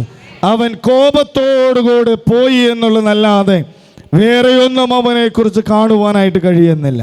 ദൈവം അനവധി അവസരങ്ങൾ അവന് കൊടുത്തു മടങ്ങി വരുവാനായിട്ട്. പക്ഷേ അവൻ അവസരങ്ങളൊന്നും ദൈവത്തോട് ചേർന്നിരുന്നില്ല. നമ്മുടെ ജീവിതത്തിൽ കഷ്ടതകളും പ്രയാസങ്ങളും ദൈവം നൽകുന്നതായിട്ടുള്ള അവസരങ്ങളാണ്. നമ്മുടെ ജീവിതത്തിൽ വന്നതായിട്ടുള്ള തെറ്റിൽ നിന്നും മടങ്ങി വരുവാൻ വേണ്ടി, ദൈവത്തിൻ്റെ ഇഷ്ടം ചെയ്യുവാൻ വേണ്ടി. അല്ല എങ്കിൽ ദൈവം പറയും, ഞാൻ നിങ്ങൾ ഒരു നാളും അറിഞ്ഞിട്ടില്ല. നീ കർത്താവേ കർത്താവേ എന്ന് വിളിച്ചിട്ടുണ്ടാകാം, ഭൂതങ്ങളെ പുറത്താക്കിയിട്ടുണ്ടാകാം, രോഗികൾക്ക് സൗഖ്യം നൽകിയിട്ടുണ്ടാകാം, അനേക വീര്യപ്രവൃത്തികളും ചെയ്തിട്ടുണ്ടാകാം. ദൈവം അവനോട് പറയുന്നു, ഞാൻ നിങ്ങളെ ഒരു നാളും അറിഞ്ഞിട്ടില്ല. അധർമ്മം പ്രവർത്തിക്കുന്നവരെ എന്നെ വിട്ടു പോകുവൻ എന്ന് അവൻ തീർത്തു പറയും. പത്രോസ് പറഞ്ഞതുപോലെ, സാത്താനെ നീ എന്നെ വിട്ടുപോ, നീ എനിക്ക് ഇടർച്ചയാകുന്നു. ദൈവം നമ്മെ വിളിച്ചത് ഇടർച്ച വയ്ക്കുവാനല്ല, ദൈവത്തിൻ്റെ ഇഷ്ടം ചെയ്യേണ്ടതിന് വേണ്ടിയാണ്. ദൈവത്തിൻ്റെ ഇഷ്ടം ആര് ഇടർച്ച വെച്ചാലും അവൻ്റെ ഇഷ്ടം നിവൃത്തിയാവുക തന്നെ ചെയ്യും. ഇടർച്ച വയ്ക്കുന്നവരെ മാറ്റുക എന്നുള്ളതല്ലാതെ ദൈവത്തിൻ്റെ പദ്ധതികൾക്ക് യാതൊരു മാറ്റവുമില്ല. ഇത് ദൈവത്തിൻ്റെ ആലയമാകുന്നു എന്നും ദൈവം പറഞ്ഞിട്ടുണ്ട്. 2.5 കോടി ജനം ഈ ആലയത്തിലേക്ക് കടന്നു വരുമെന്നും 5000 അപ്പോസ്തലന്മാരുണ്ടാകുമെന്നും ഇതെല്ലാം പറഞ്ഞിട്ടുണ്ടെങ്കിൽ അത് അതേപോലെ തന്നെ സംഭവിക്കും എന്നുള്ളതിൽ യാതൊരു തർക്കവുമില്ല. പ്രവാചകനെതിരായി നിന്നാലും, ലോകമെതിരായി നിന്നാലും, ആരെല്ലാം എതിരായി നിന്നാലും ദൈവത്തിൻ്റെ പദ്ധതിക്ക് യാതൊരു മാറ്റവുമില്ല. മാറ്റമില്ലാത്ത പദ്ധതികളാണ് ദൈവത്തിനുള്ളത്. ഞാൻ ഇടർച്ചയായാൽ ദൈവം പറയും, സാത്താനെ നീ മാറിപ്പോക്കോ, നീ എനിക്ക് ഇടർച്ചയാകുന്നു. എന്നാൽ ദൈവത്തിൻ്റെ ഇഷ്ടം ചെയ്യുന്നവരെ നിലനിർത്തുന്നവനായ ദൈവമാണ്. ഹല്ലേലൂയ. എന്തെല്ലാം പ്രയാസങ്ങൾ വന്നിട്ടും ഇയ്യോബ് മാറിപ്പോയില്ല. കാരണം ഇയ്യോബ് നിലനിന്നു. ഇയ്യോബ് ക്ഷമയോടുകൂടെ നിന്നു. ഇയ്യോബ് എല്ലാം സഹിച്ചു. എന്തെന്ന് ചോദിച്ചാൽ ഒരു പ്രതിഫലമുണ്ട് എന്നവന് വ്യക്തമായിട്ട് അറിയാമായിരുന്നു. ദൈവത്തിൻ്റെ ഇഷ്ടം ചെയ്യുമ്പോൾ അനേക പ്രതിസന്ധികൾ നമ്മുടെ ജീവിതത്തിൽ ഉണ്ടാകും. എന്നാൽ അവസാനം മനോഹരമാക്കി തീർക്കുന്നവനാണ് ദൈവം. ഹല്ലേലൂയ. അവൻ ആരാധിപ്പാൻ യോഗ്യനായ ദൈവം. സർവ ബഹുമാനത്തിനും സ്തോത്രത്തിനും സ്തുതിക്കും ആരാധനയ്ക്കും അവൻ യോഗ്യനായ ദൈവം. നമ്മുടെ ഇഷ്ടമല്ല വേണ്ടത്, ദൈവത്തിൻ്റെ ഇഷ്ടമാണ് വേണ്ടത്. നമ്മുടെ ആലോചനയല്ല വേണ്ടത്, ദൈവത്തിൻ്റെ ആലോചനയാണ് വേണ്ടത്. ദൈവത്തിൻ്റെ ആലോചനയ്ക്ക് നാം കീഴ്പ്പെടുകയാണ് വേണ്ടത്. ദൈവത്തിൻ്റെ വഴിയിൽ കൂടി നടക്കുവാൻ നാം അവനുമായി ചേർന്ന് ജീവിക്കുകയാണ് വേണ്ടത്. അതിനായി സർവശക്തനായ ദൈവം നമ്മെ സഹായിക്കുമാറാകട്ടെ. ദൈവത്തിൻ്റെ വചനം വായിച്ചതുപോലെ, എങ്കിലും എൻ്റെ ഇഷ്ടമല്ല നിന്റെ ഇഷ്ടം പോലെ ആകട്ടെ. ഹല്ലേലൂയ. അത് പ്രാർത്ഥിക്കുവാനുള്ള മനസ്സ് നമുക്കുണ്ടോ? എല്ലാവരും മുഴങ്കാലിൽ നിൽക്കാം. ദൈവസന്നിധിയിൽ ഇപ്രകാരം പ്രാർത്ഥിക്കാം. ദൈവമേ, ഞാൻ യോനയെ പോലെ നിന്നോട് കോപിക്കുന്നവനായി മത്സരിക്കുന്നവനായി ഞാൻ തീർന്നു. നിന്നോട് വാദിക്കുന്നവനായി പ്രത്യുത്തരം പറയുന്നവനായി ഞാൻ തീർന്നു. എന്നോട് ക്ഷമിക്കണമേ, എന്നോട് ക്ഷമിക്കണമേ. ഞാൻ ലോകത്തിൻ്റെ തണലിൽ ഞാൻ ആശ്രയം വെച്ചു. ഞാൻ സ്വന്തമായി തണലുണ്ടാക്കുവാൻ ആഗ്രഹിച്ചു. നിന്റെ തണലിൽ നിന്നും ഞാൻ ദൂരെ മാറി നിന്നു. ഞാൻ പറഞ്ഞതുപോലെ പ്രവർത്തിച്ചില്ല, ഞാൻ പറഞ്ഞതുപോലെ പ്രാർത്ഥിച്ചില്ല, ഞാൻ പറഞ്ഞതുപോലെ ജീവിച്ചില്ല. ദൈവമേ, എന്നോട് ക്ഷമിക്കണമേ. ഇയ്യോബിനെ പോലെ നിന്റെ സന്നിധിയിൽ നിന്നോട് ചേർന്ന് ജീവിപ്പാൻ എന്നെ സഹായിക്കണമേ. യേശു പ്രാർത്ഥിച്ചതുപോലെ പ്രാർത്ഥിക്കുവാൻ, എൻ്റെ ഇഷ്ടമല്ല നിന്റെ ഇഷ്ടം പോലെ ആകട്ടെ എന്ന് പ്രാർത്ഥിക്കുവാൻ എന്നെ സഹായിക്കണമേ. ദൈവത്തിൻ്റെ ഇഷ്ടത്തിനായി ഏൽപ്പിച്ചു കൊടുത്തതുപോലെ അവസാനം വരെയും ദൈവ ഇഷ്ടത്തിനായി ഏൽപ്പിച്ചു തരുന്നു. ഹല്ലേലൂയ.